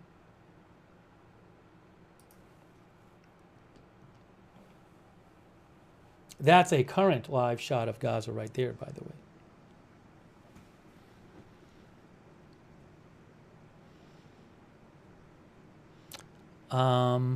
Robert Gates, our viewer, says hunger as a weapon is a war crime. Random Gaming says there's nothing left in Gaza.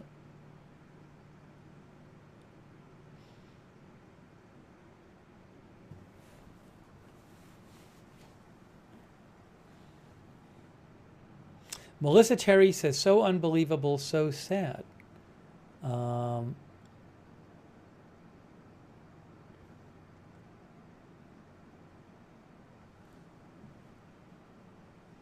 ARX, our viewer, says Hamas has the leverage over the population with diverted food from disorganized distribution of aid.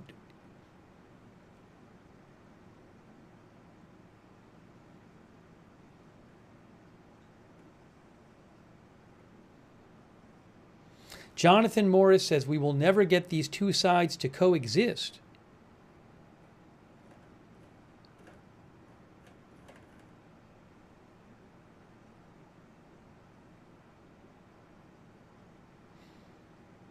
Bruise and Ruse says this is basically a script of the end times.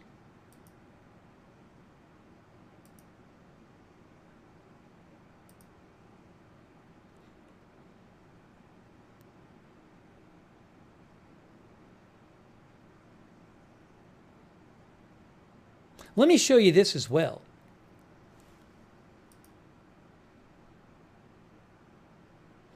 AP says, what to know about Israel's plan to retake Gaza City. Israel announced early Friday it plans to take over Gaza City, the largest urban area in the territory, and one that has already suffered extensive devastation and repeated Israeli raids. Another major ground operation in one of the few areas of Gaza not already under evacuation orders would likely spark even more mass displacement and further disrupt efforts to deliver desperately needed food in the territory, where experts have warned that famine is unfolding. Israel has faced mounting calls from many of its closest allies to end the war, and the plan faces opposition within Israel from families of the remaining 20 or so living hostages held by Hamas and members of the security establishment who say there's little to gain militarily at this point. Prime Minister Netanyahu says more military pressure is needed to achieve Israel's goals of returning the hostages and destroying Hamas. Not much is left of Gaza City, says AP. Israel has repeatedly bombarded Gaza City, including today, and launched major ground operations there within weeks of Hamas's October 7, 2023 attack that triggered the war. Several neighborhoods and key infrastructure have been almost completely destroyed there. It was Gaza's most populous city on the eve of the war, home to some 700,000 people, about the population of Washington, D.C. Hundreds of thousands fled under Israeli evacuation orders at the start of the war. But many of those people returned to Gaza City during a ceasefire earlier this year. Israel already controls and has largely destroyed around 75% of Gaza, with most of the population of, so look at this, most of the population of Gaza, some 2 million Palestinians, are now sheltering in Gaza City, the central city of Deir al-Balah, and the sprawling displacement camps in the Muwasi area along the coast. So a lot of people are in Gaza City right now, a lot of civilians. Today, Netanyahu said that they were planning on starting that operation, I believe he said quickly.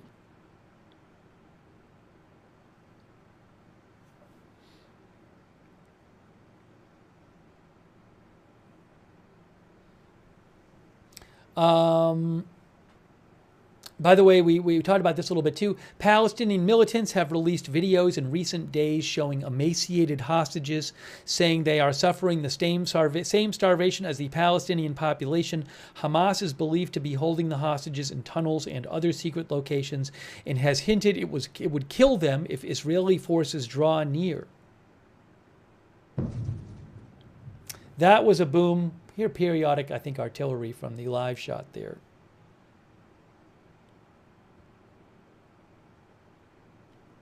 The AP also says Israel has come under mounting international pressure in recent weeks as images of starving children have shone a light on the worsening hunger crisis in Gaza. 28 Western aligned nations, including some of its closest allies, called for it to end the war last month. Israel has dismissed the criticism, saying it has done everything it can to limit harm to civilians, and blaming Hamas for their deaths. Netanyahu has denied there is starvation in Gaza, despite eyewitness testimony, data compiled by experts, and dire warnings from UN officials and major international aid groups operating there. Netanyahu has said more military pressure is needed to get Hamas to agree to release the hostages and surrender. But Hamas has already survived one of the deadliest and most destructive military campaigns since World War II. Hamas says it will only release the remaining hostages in return for a lasting ceasefire and an Israeli withdrawal. So again, it looks like coming up soon a new major Israeli offensive into Gaza City.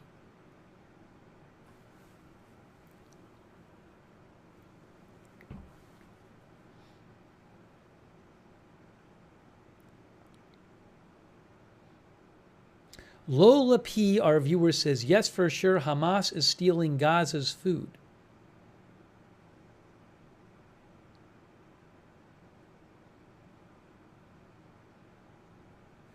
Old Mordim thinks Israel and U.S. are responsible for this too, can fix it in days. ATR 011 thinks this is not a war, this is an atrocity.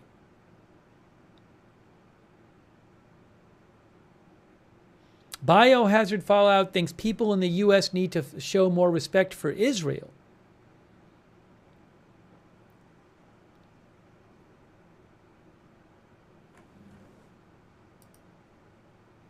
By the way, thanks to PZ Papa Zulu.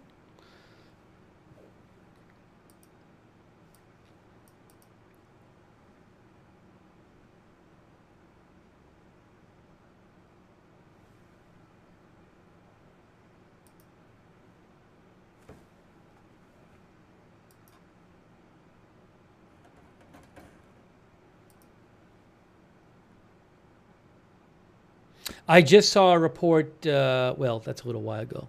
It's from earlier. But earlier today, Israel was carrying out airstrikes in Gaza City. We've been covering how one strike killed a crew of Al Jazeera journalists. We'll talk more about that in a second.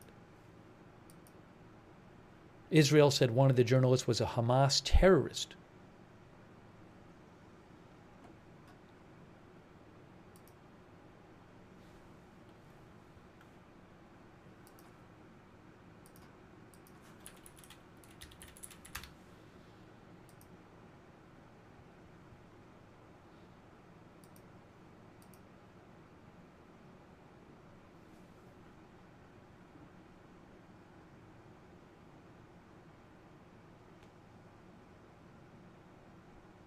Thank you again, PZ Papa Zulu, for all your support of the channel. I really appreciate it. PZ Papa Zulu.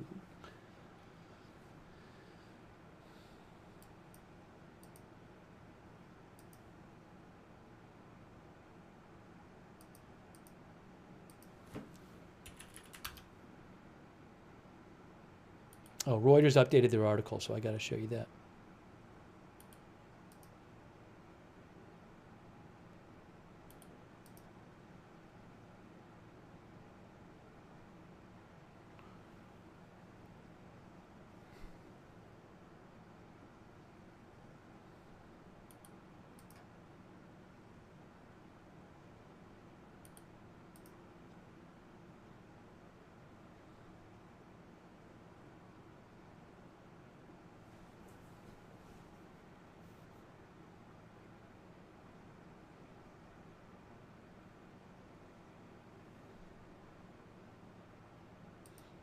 So I just wanted to show you something here. Give me 1 second here.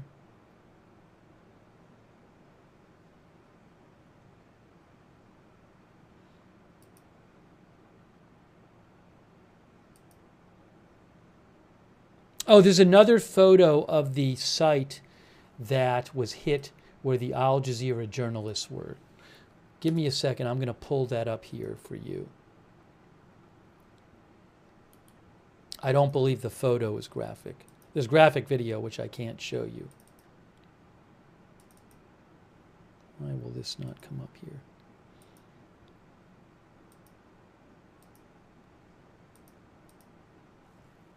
Well, here it is.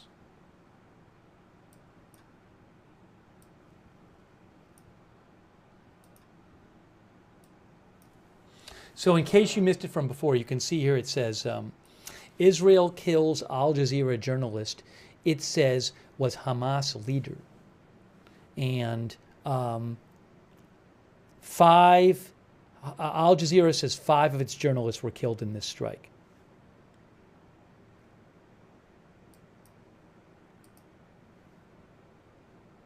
So this is another photo of the scene.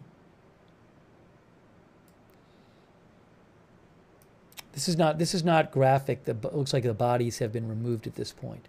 So what you see here is this was a tent that apparently the Al Jazeera journalists were using. You can see this framing of a tent there, and I guess see the metal frame, and I guess maybe that's some of the tarp that was on the tent or something. If you go back here, that's a different angle of the tent. And there is a graphic video that I have seen that I reposted on my X account, which I cannot show you, which appears to be of this scene, showing shortly after the strike happened, showing fires on the ground, bodies, people frantically trying to help at the scene. But it does look to be that scene there.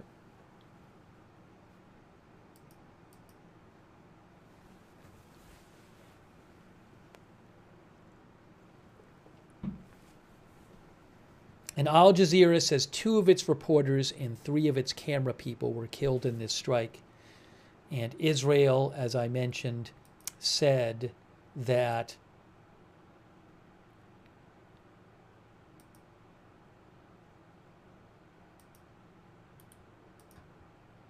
Israel claimed that Anas Al Sharif, a well-known a reporter who Al Jazeera says it was a well-known on-air reporter.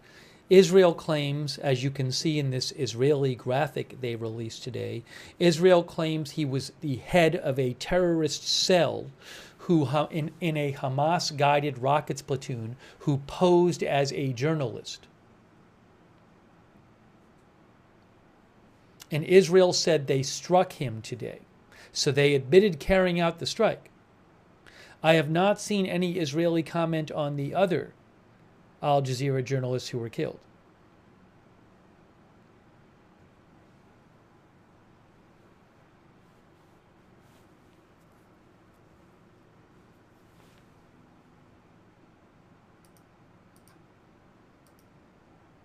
Israel said he was the head of a Hamas terrorist cell and advanced rocket attacks on Israeli civilians and IDF troops. They wrote struck with a target emoji. Struck Hamas terrorist Anas Al Sharif, who posed as an Al Jazeera journalist. They said intelligence and documents from Gaza, including rosters, terrorist training lists, and salary records, prove he was a Hamas operative integrated into Al Jazeera. A press badge isn't a shield for terrorism. So this is not a case where one side says people were struck and Israel says no, nothing happened. Israel is saying they carried out a strike.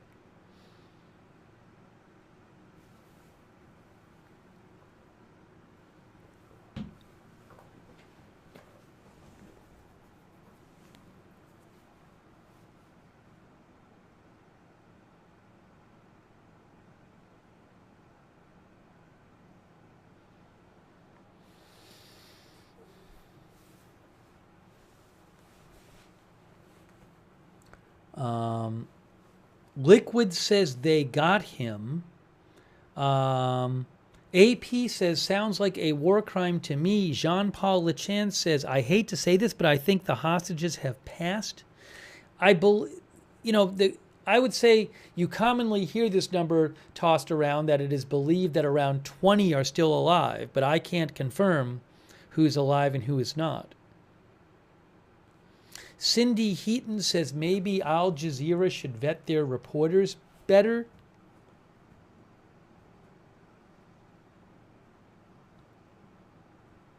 R. Hudson says, I think the IDF has killed over 200 journalists. Is that true? I don't know how many journalists have died in Gaza. I would need to look that up. I might just try to look it up right now.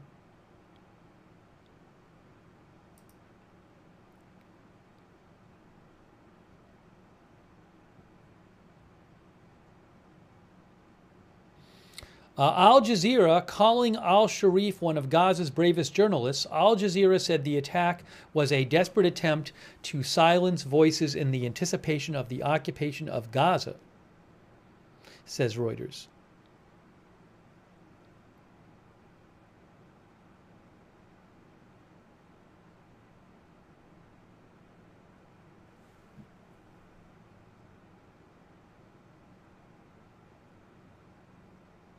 Reuters also says UN Special Rapporteur, who I believe is an independent expert they get, Irene Khan, said last month that Israel's claims against Al Sharif were unsubstantiated.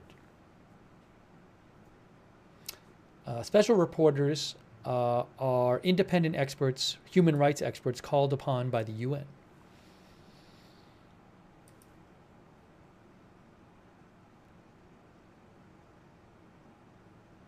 Brazel says, what about all the other journalists and cameramen who died? Were they all apparently Hamas too? So the IDF did say today in their statement that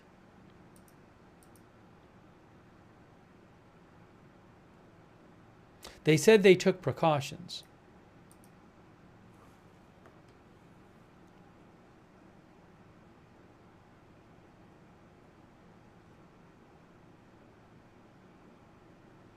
Where was the...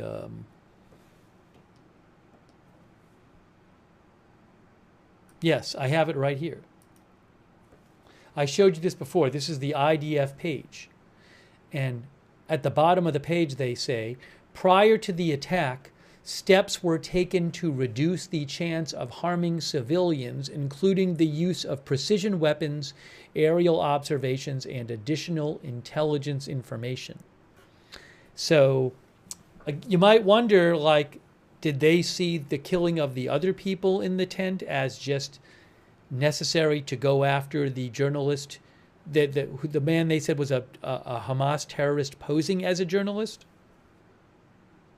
But I don't believe they have commented on the other Al Jazeera journalists who died.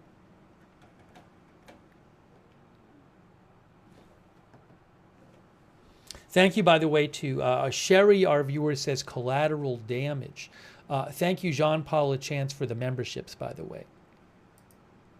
But normally, it's not often you see a case where one side is saying Israel killed these people, and Israel says, yes, we killed one of the people right away, but they said he was a Hamas terrorist.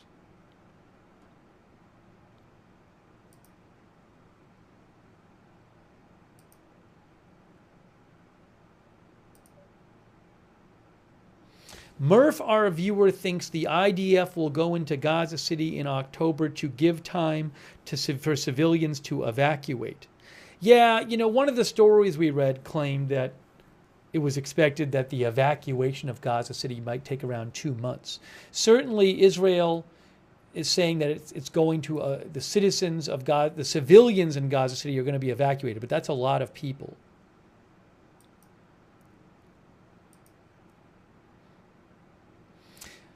Our viewer Collected Chaos thinks Netanyahu sees waning support for Israel and is asking for forgiveness instead of permission while he has the leverage of time still.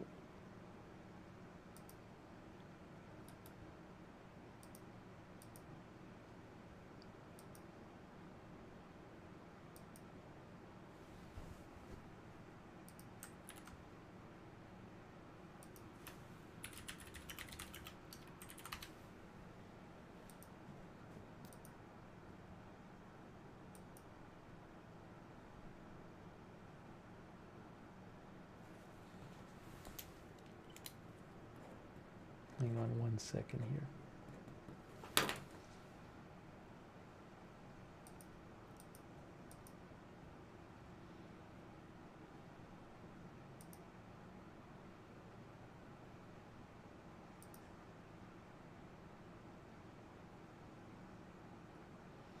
This is an article about the upcoming offensive from Reuters. Israel approves plan to take control of Gaza City.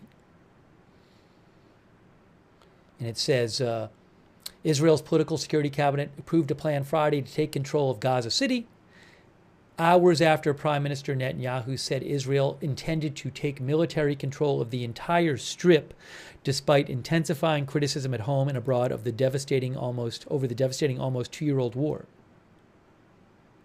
Netanyahu's office said the IDF will prepare to take control of Gaza City while providing humanitarian aid to the civilian population outside the control zones.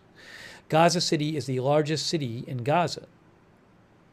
Axios reporter Barak Ravid, citing an Israeli official, said on X that the Israeli plan involved evacuating Palestinian civilians from Gaza City and launching a ground offensive there.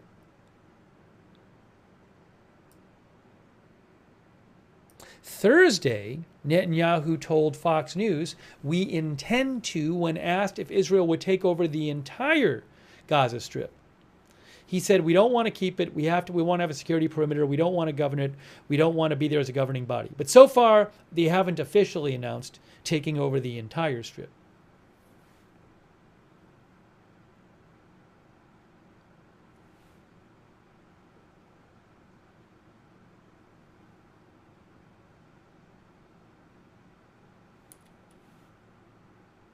Also, Reuters says evacuation warnings could be issued to Palestinians in specific areas of Gaza, potentially giving them several weeks before the military moves in.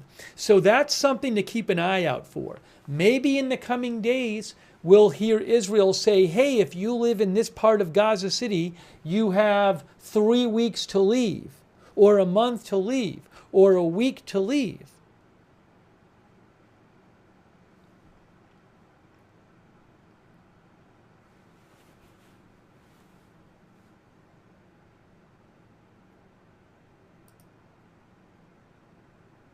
It was unclear whether Netanyahu was foreseeing a prolonged takeover or a short-term operation.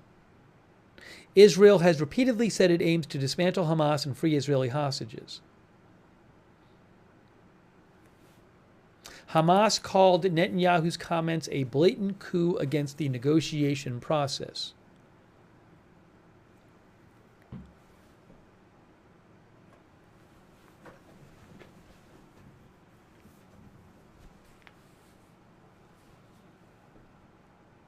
Again, I don't know when exactly this operation is going to start.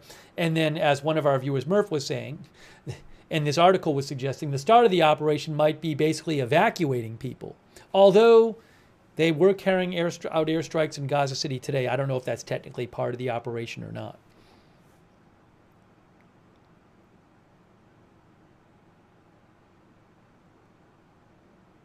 "41 Eye Stares" says IDF gave 2 months' notice.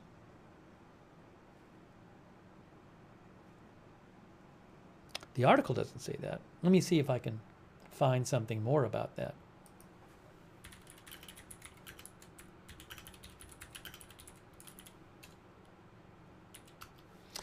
When it starts, will we stream it? Well, I mean, I'm guessing we might do coverage of it. If the official start of it is a post on social media saying to evacuate, I don't know that I'll rush on the air to cover just that. But certainly we'll keep an eye on developments, and if big developments happen, we'll do coverage.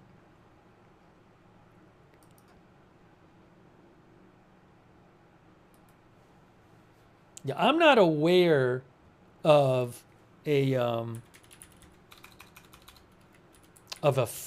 that there's been any kind of official amount of time given to people to evacuate. I haven't seen that.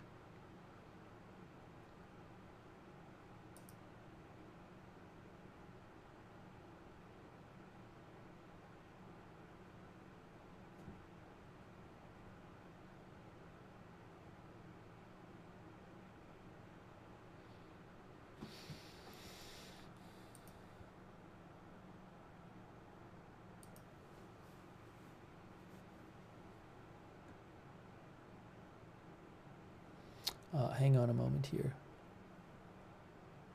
The New York Times, by the way, said regarding the Al Jazeera journalist killed, and specifically the journalist Israel killed today in Gaza, who they said was secret. They said he was posing as a journalist, but he was actually, Israel claimed he was actually a Hamas terrorist.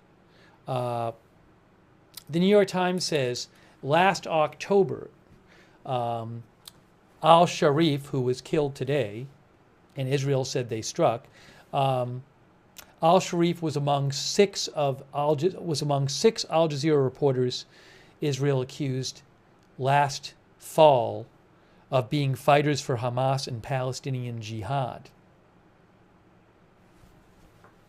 Al Jazeera denied the allegation.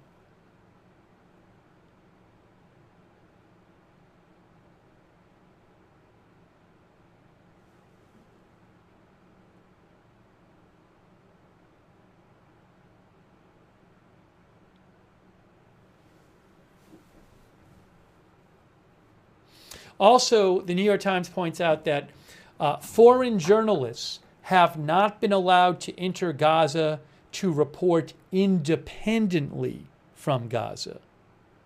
So most reporting coming from there is from Palestinian reporters. So it was interesting. Earlier in the stream, we were watching some of this news conference that Prime Minister Netanyahu of Israel today did. And one of the questions he got is, would you be allowing more foreign journalists to go into Gaza? And what he said was, yes, we will have our military bring them in. He said there were security issues with them there. But again, that would be a different situation than journalists just going there on their own and reporting wherever they want to report, even though it might be, of course, a very big safety risk for them. But again, according to the New York Times, foreign journalists have not been allowed to enter Gaza to report independently from Gaza. Gary Baines thinks Netanyahu doesn't want Western media exposing the reality of the situation.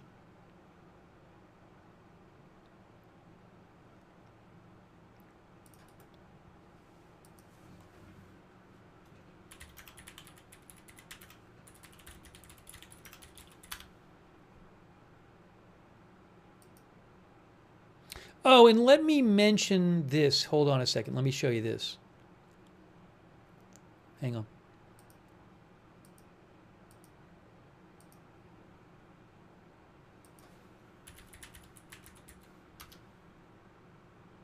Here, look. Netanyahu vows to take Gaza City quickly as IDF kills journalists in strike. This is an update from the Washington Post. Prime Minister Netanyahu of Israel defended his plans to take over key areas of the Gaza Strip, saying Israel would move quickly to evacuate and then seize Gaza City. What is quickly? I don't know. And doctors and journalists in Gaza City said late today that an Israeli strike targeted and killed 6 journalists, including 2 correspondents for Al Jazeera's Arabic language news channel. The strike, which hit just before midnight, targeted a tent housing the journalists outside the gate of Al-Shifa Hospital, according to the hospital's director. The strike came several hours after Netanyahu, at a news conference, told reporters Israel would begin its operation by first enabling the civilian population to safely leave the combat areas to designated safe zones. So I guess that's going to be the first part of the operation to occupy Gaza City, is to say, hey, civilians, you can leave in these safe zones. The Al-Shifa hospital director said 2 prominent reporters for Al Jazeera, Anas Al Sharif and Mohammed Kirega, were killed.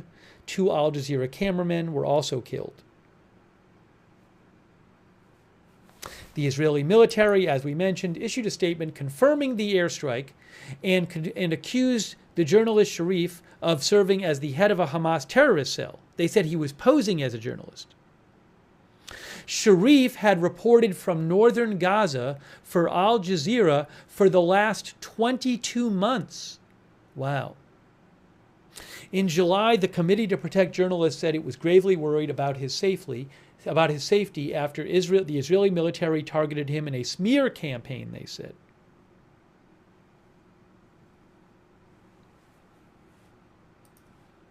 As we mentioned, Netanyahu's security cabinet approved a plan early Friday to expand military operations in Gaza, but stopped short of backing the prime minister's earlier proposal for full occupation.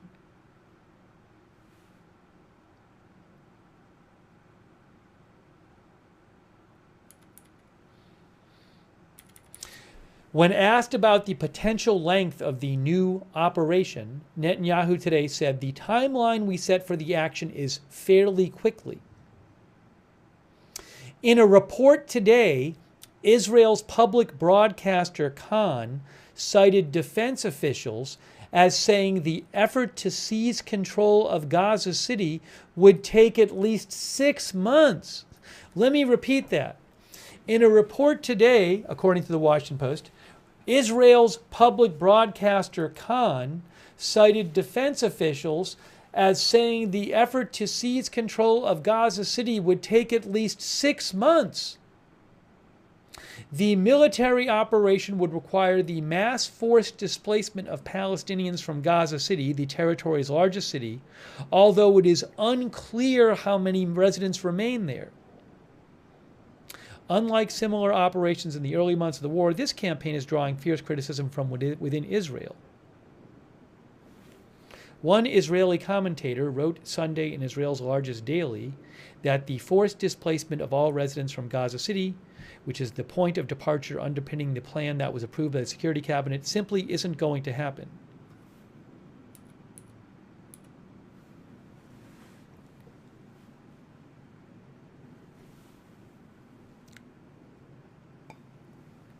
Just real quick here. The Post says, in recent weeks, the humanitarian situation in Gaza has sharply deteriorated with a rising number of deaths from malnutrition and starvation.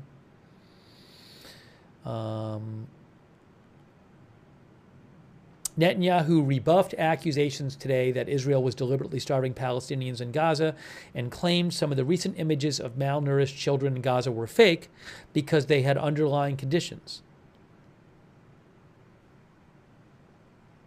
I know Netanyahu has blamed Hamas for stealing food.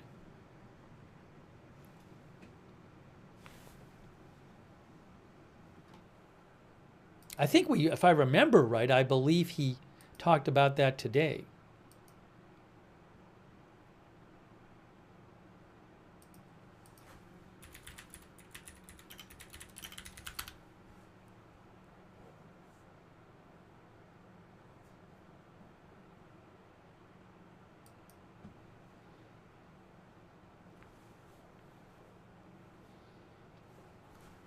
Yeah, so like, yeah, I mean, the Times of Israel says that in his press conference today, we watched some of this. Netanyahu blamed Hamas and international media for promoting false allegations of Israeli-imposed starvation in Gaza.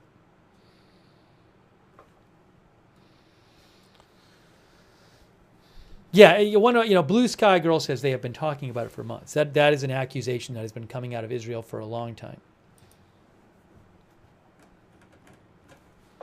So again, I cannot. I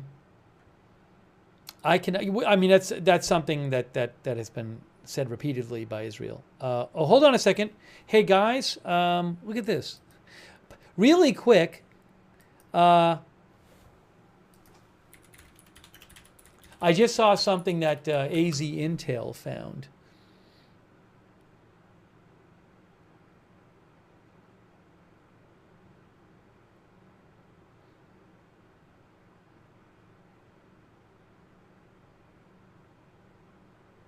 This is interesting. AZ Intel mentioned that there was a channel reporting that Trump might activate the National Guard in D.C. I just saw something from WUSA's Lorenzo Hall. WUSA's Lorenzo Hall. WUSA is a news channel that in part focuses on D.C. Lorenzo Hall reported that he said, sources tell me D.C. leaders strongly believe President Trump will deploy the National Guard in D.C., although there are no signs troops are being activated. He said city leaders are preparing for that possibility tonight. President Trump, this is a bit off topic, I know. President Trump is supposed to be giving a press conference tomorrow about Washington, D.C. It's not clear what he's going to announce. So, will he announce that he's deploying National Guard troops there? He says he's going to do more to fight crime in D.C. AZ Intel, who I follow, said he had heard something about another channel reporting something about this.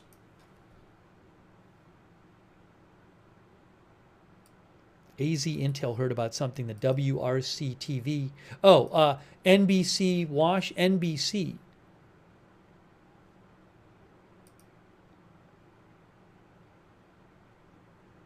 I didn't see the report myself. AZ Intel said that NBC4 Washington was reporting that Trump was considering deploying up to 1,000 National Guard troops in Washington, D.C. Anyways, so I am planning on covering that tomorrow, that press conference. It's a little off topic here. I just wanted to mention it because I just saw that myself.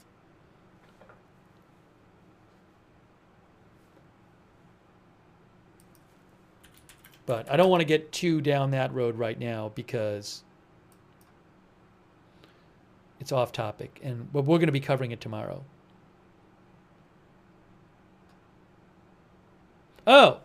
I have another report from Fox DC. David Kaplan of Fox 5 DC reports that there's an expectation that President Trump's announcement tomorrow will involve National Guard deployment. How, to what extent, and what they would be doing in D.C. is unknown.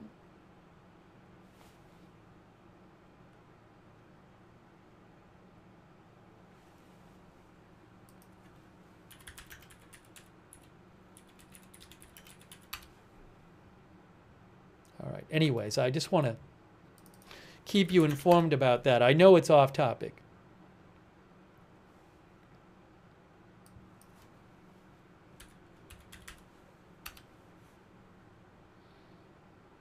But I'll keep an eye out for updates on that. But I am planning on covering that tomorrow. I don't know what time that's going to be yet. that press conference.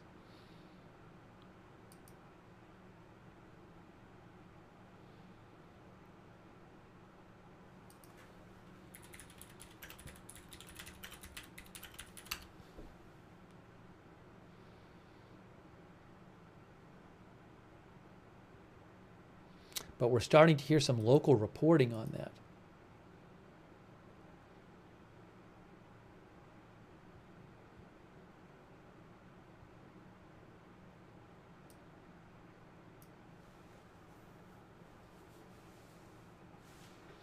Our viewer Alex Malarkey, by the way, thinks Israel will start the offensive sooner rather than later because he says, I do not believe the hostages have much longer to live due to their conditions.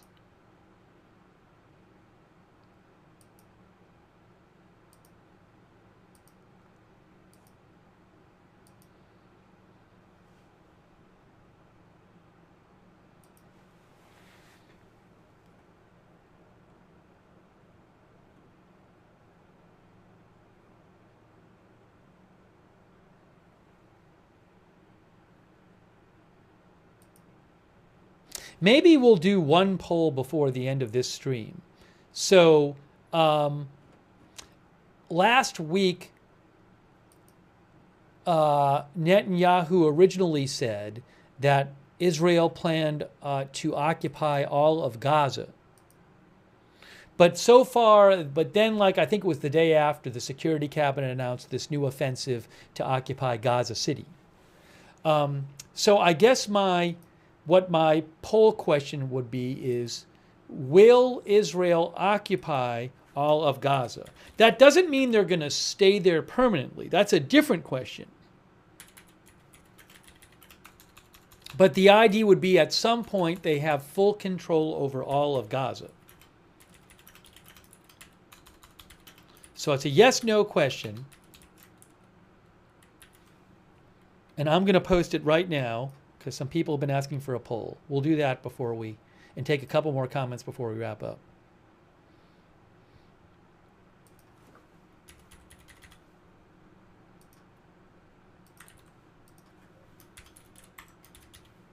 The basic idea, I guess, would be that they, take over law enforcement and just run Gaza for a bit. I mean, I guess that's what that's what occupying Gaza means.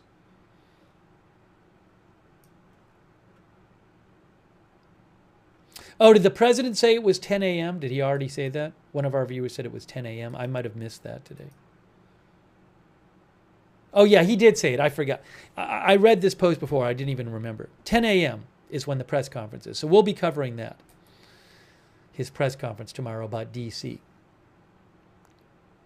Thanks, 41 Esther.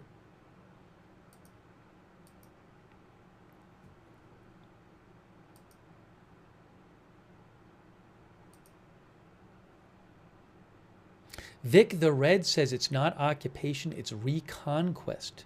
That's what Vic said. Oh, you know what? I left out, I think I might have left out a word on the, let's see. It was posted, the way I posted it, I left out the word Israel on YouTube and Twitch. It just says, will occupy all of Gaza. Well, I was saying, will Israel occupy all of Gaza? So I hope you figured out what I was asking. Sorry for the mistake on the poll there.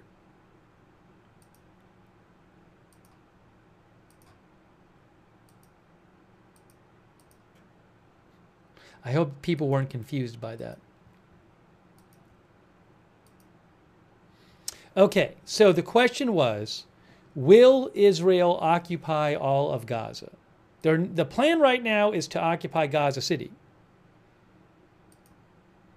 Over on YouTube, 83% of people say yes. On Facebook, 100% of people say yes. And on Twitch, we have 85% say yes. So most of you who voted think yes.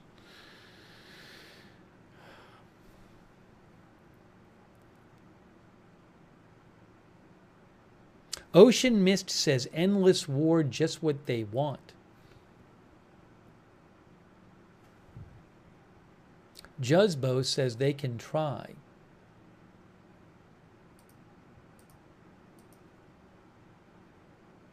Bluesy Girl says it's Israel's land.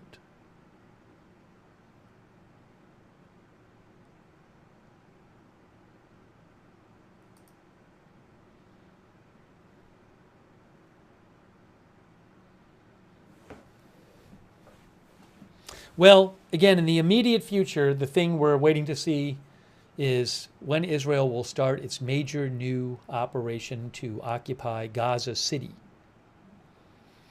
which will, they say, involve having the civilians evacuate there first.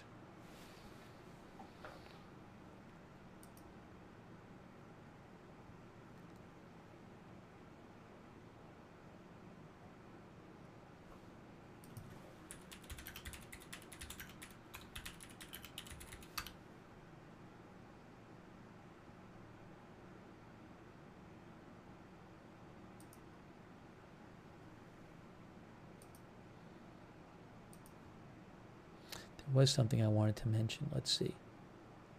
Yeah, you know, the Wall Street Journal says Gaza City is still home to hundreds of thousands of Palestinians. And the Wall Street Journal points out that it's a dense urban landscape that's a difficult battlefield.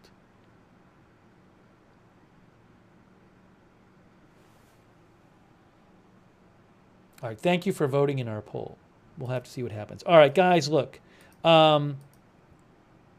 So we're certainly going to keep an eye on this story with Israel, and when there's big developments, come on the air and cover them.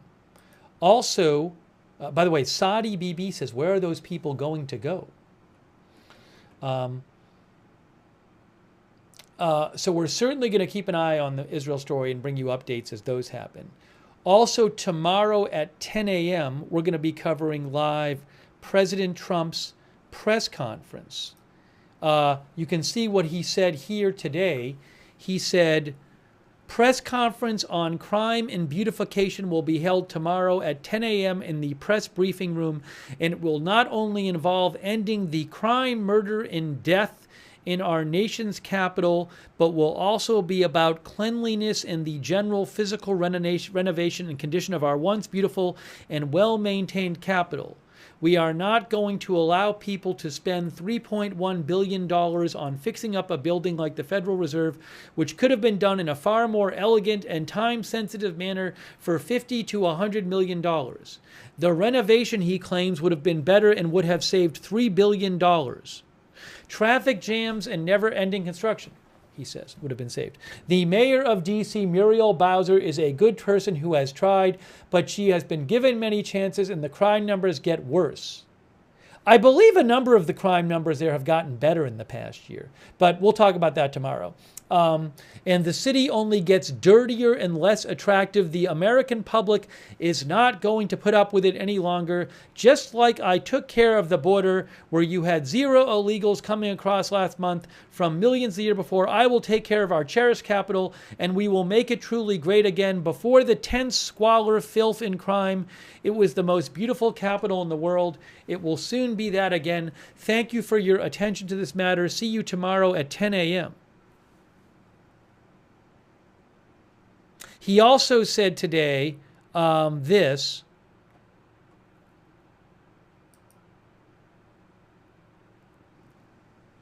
He said,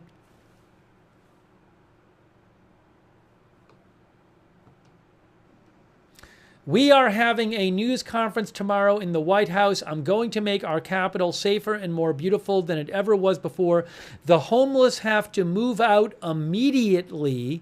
We will give you places to stay, but far from the capital. The criminals, you don't have to move out. We're going to put you in jail where you belong. It's going to happen very fast. Just like the border, we went from millions pouring into 0 in the last few months. This will be easier. Be prepared. There will be no Mr. Nice Guy. We want our capital back. Thank you for your attention to this matter.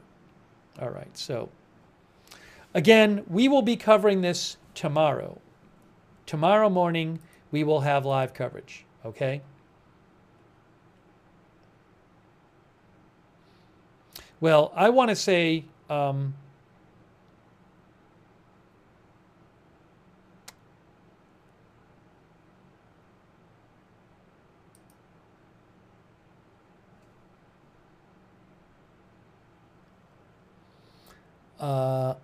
hold on a second. I have an update. Reuters' Idris Ali says the U.S. military is preparing for the activation of hundreds of National Guard troops to Washington, D.C. So Reuters is reporting, according to Idris Ali of Reuters, the U.S. military is preparing for the activation of hundreds of National Guard troops to Washington, D.C. All right, we might cover, if more comes out on that later tonight, we might cover more, we might cover it tonight, but that would be a different stream. I'll keep an eye out. All right, look, I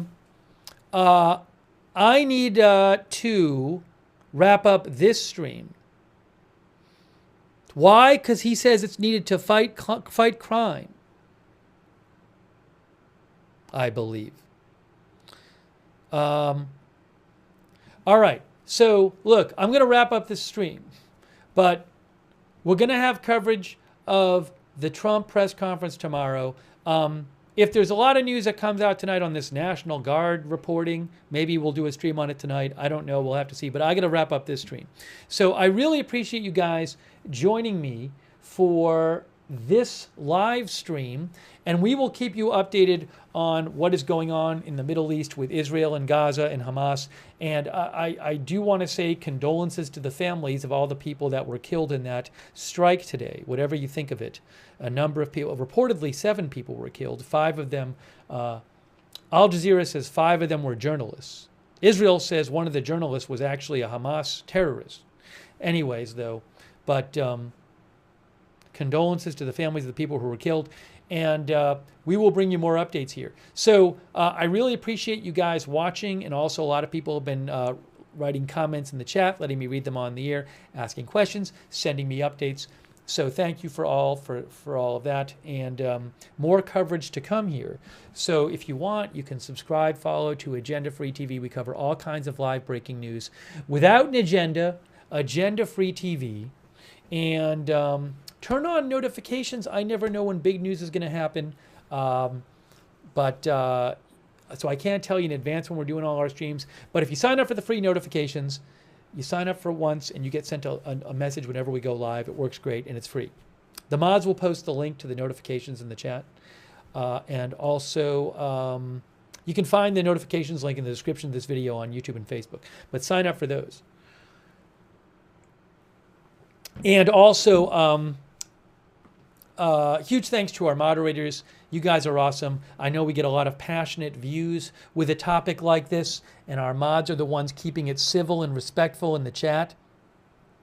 So I really, really appreciate them being here and modding in the chat rooms and keeping things respectful in there. Thank you all of our moderators, people like Ruth Krafasi, Roberts May Queen over on YouTube there, and our other moderators who have been there on YouTube. Thank you. On Twitch, 13 Alamo, Bastion Girl, Big Ball of Yarn, Idaho Star, Matthew Kohai 3, and Surly Dev. Thank you. And all of our other Twitch moderators, Facebook. Kay Lowry Body, Paul Anderson, Valerie Gale Griffin, Margaret Riley, Shannon Davis Hughes. Thank you. Oh, and thanks AZ Intel's dad. Thank you so much for your support. That's very kind of you. Also, Linda Belk, Larry, and Misha for moderating on X. Thank you.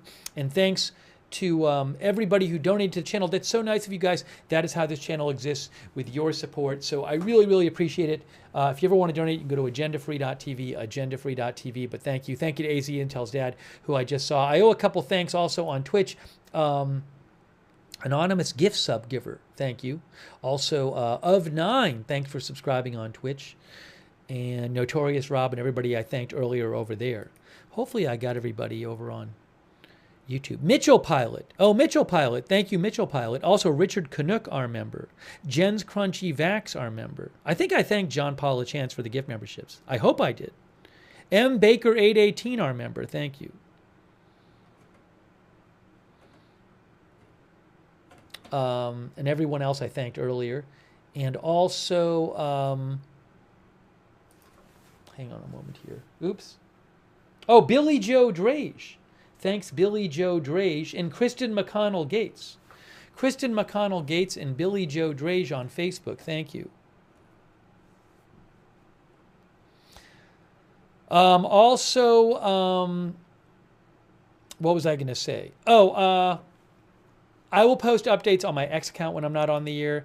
You can follow me there for breaking news updates at Lookner on X. It's right there, at Lookner on X. I will post a link in the chat. And another good way to find out when we're going live is to follow us on X, Agenda Free TV on X, at Agenda Free TV. I always post there when we're going live. I post updates about the channel at Agenda Free TV.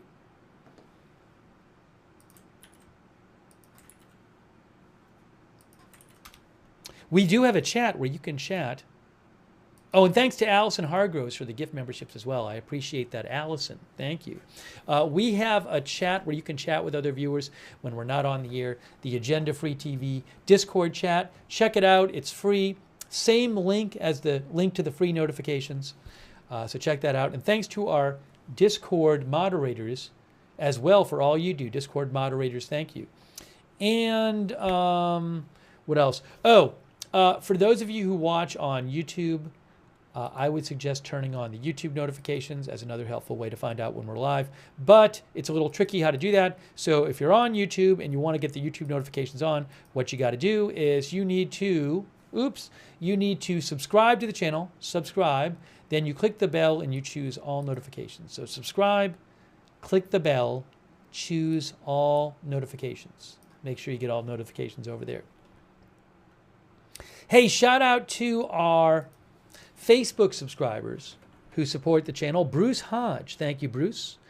Lou Knight, Robert Rial II, Shannon Davis Hughes, Kay Lowry Body, Margaret Riley, Sharon Klassen Goslin, LT, thanks LT for subscribing. All of our subscribers over there, thank you so much. Also on Twitch, our subscribers, thank you so much. People like Of9 and Notorious Rob and Wall Street and Shaggy and Flumpingtons, Jax Haku, and Douthis. Thanks for subscribing over there. Quake Clouds, Devil Doc. Thanks, Twitch subscribers. Chi-Town Bear. Thanks. And all of our YouTube members like Roger Shoemaker, Moriga NE, Eric Johnson, Megatron, Chung Peter, Evelyn in Maine, JK Sinar. AZ Intel's dead. They seem to have fixed the screen names over there on YouTube too. It's not all the weird numbers and everything anymore, which is good. Hermit Ersatz, thank you, and thanks for your support, Hermit. Evelyn in Maine, David Gray, PNW Gurley, Knight Templar, thanks for being members. Jonathan Sharp, Silent Hero, Sadi BB, Macro Geek, Just Bo, and all of our other viewers. Paul Sipe, and KK, just to name a few. Koala Magoo, BEZ Radio, Old Mordeem,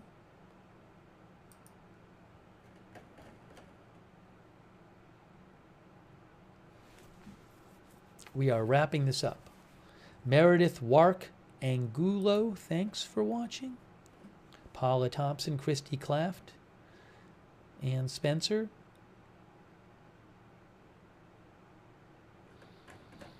All right, guys. So we are wrapping up this live coverage. We've been updating you on the situation today in Israel and Gaza, specifically this incident in which Al Jazeera says 5 of its journalists were killed in an Israeli strike. Israel said it's launched a strike that killed one of those journalists and claimed that he was actually a Hamas terrorist posing as a journalist, as we discussed earlier. So if you missed our coverage of it, you can go back to the beginning and check out our coverage of this incident. And we gave a general update about the situation in Gaza and the upcoming Israeli offensive on Gaza City. Thank you to Z. Luch for being a new member as well.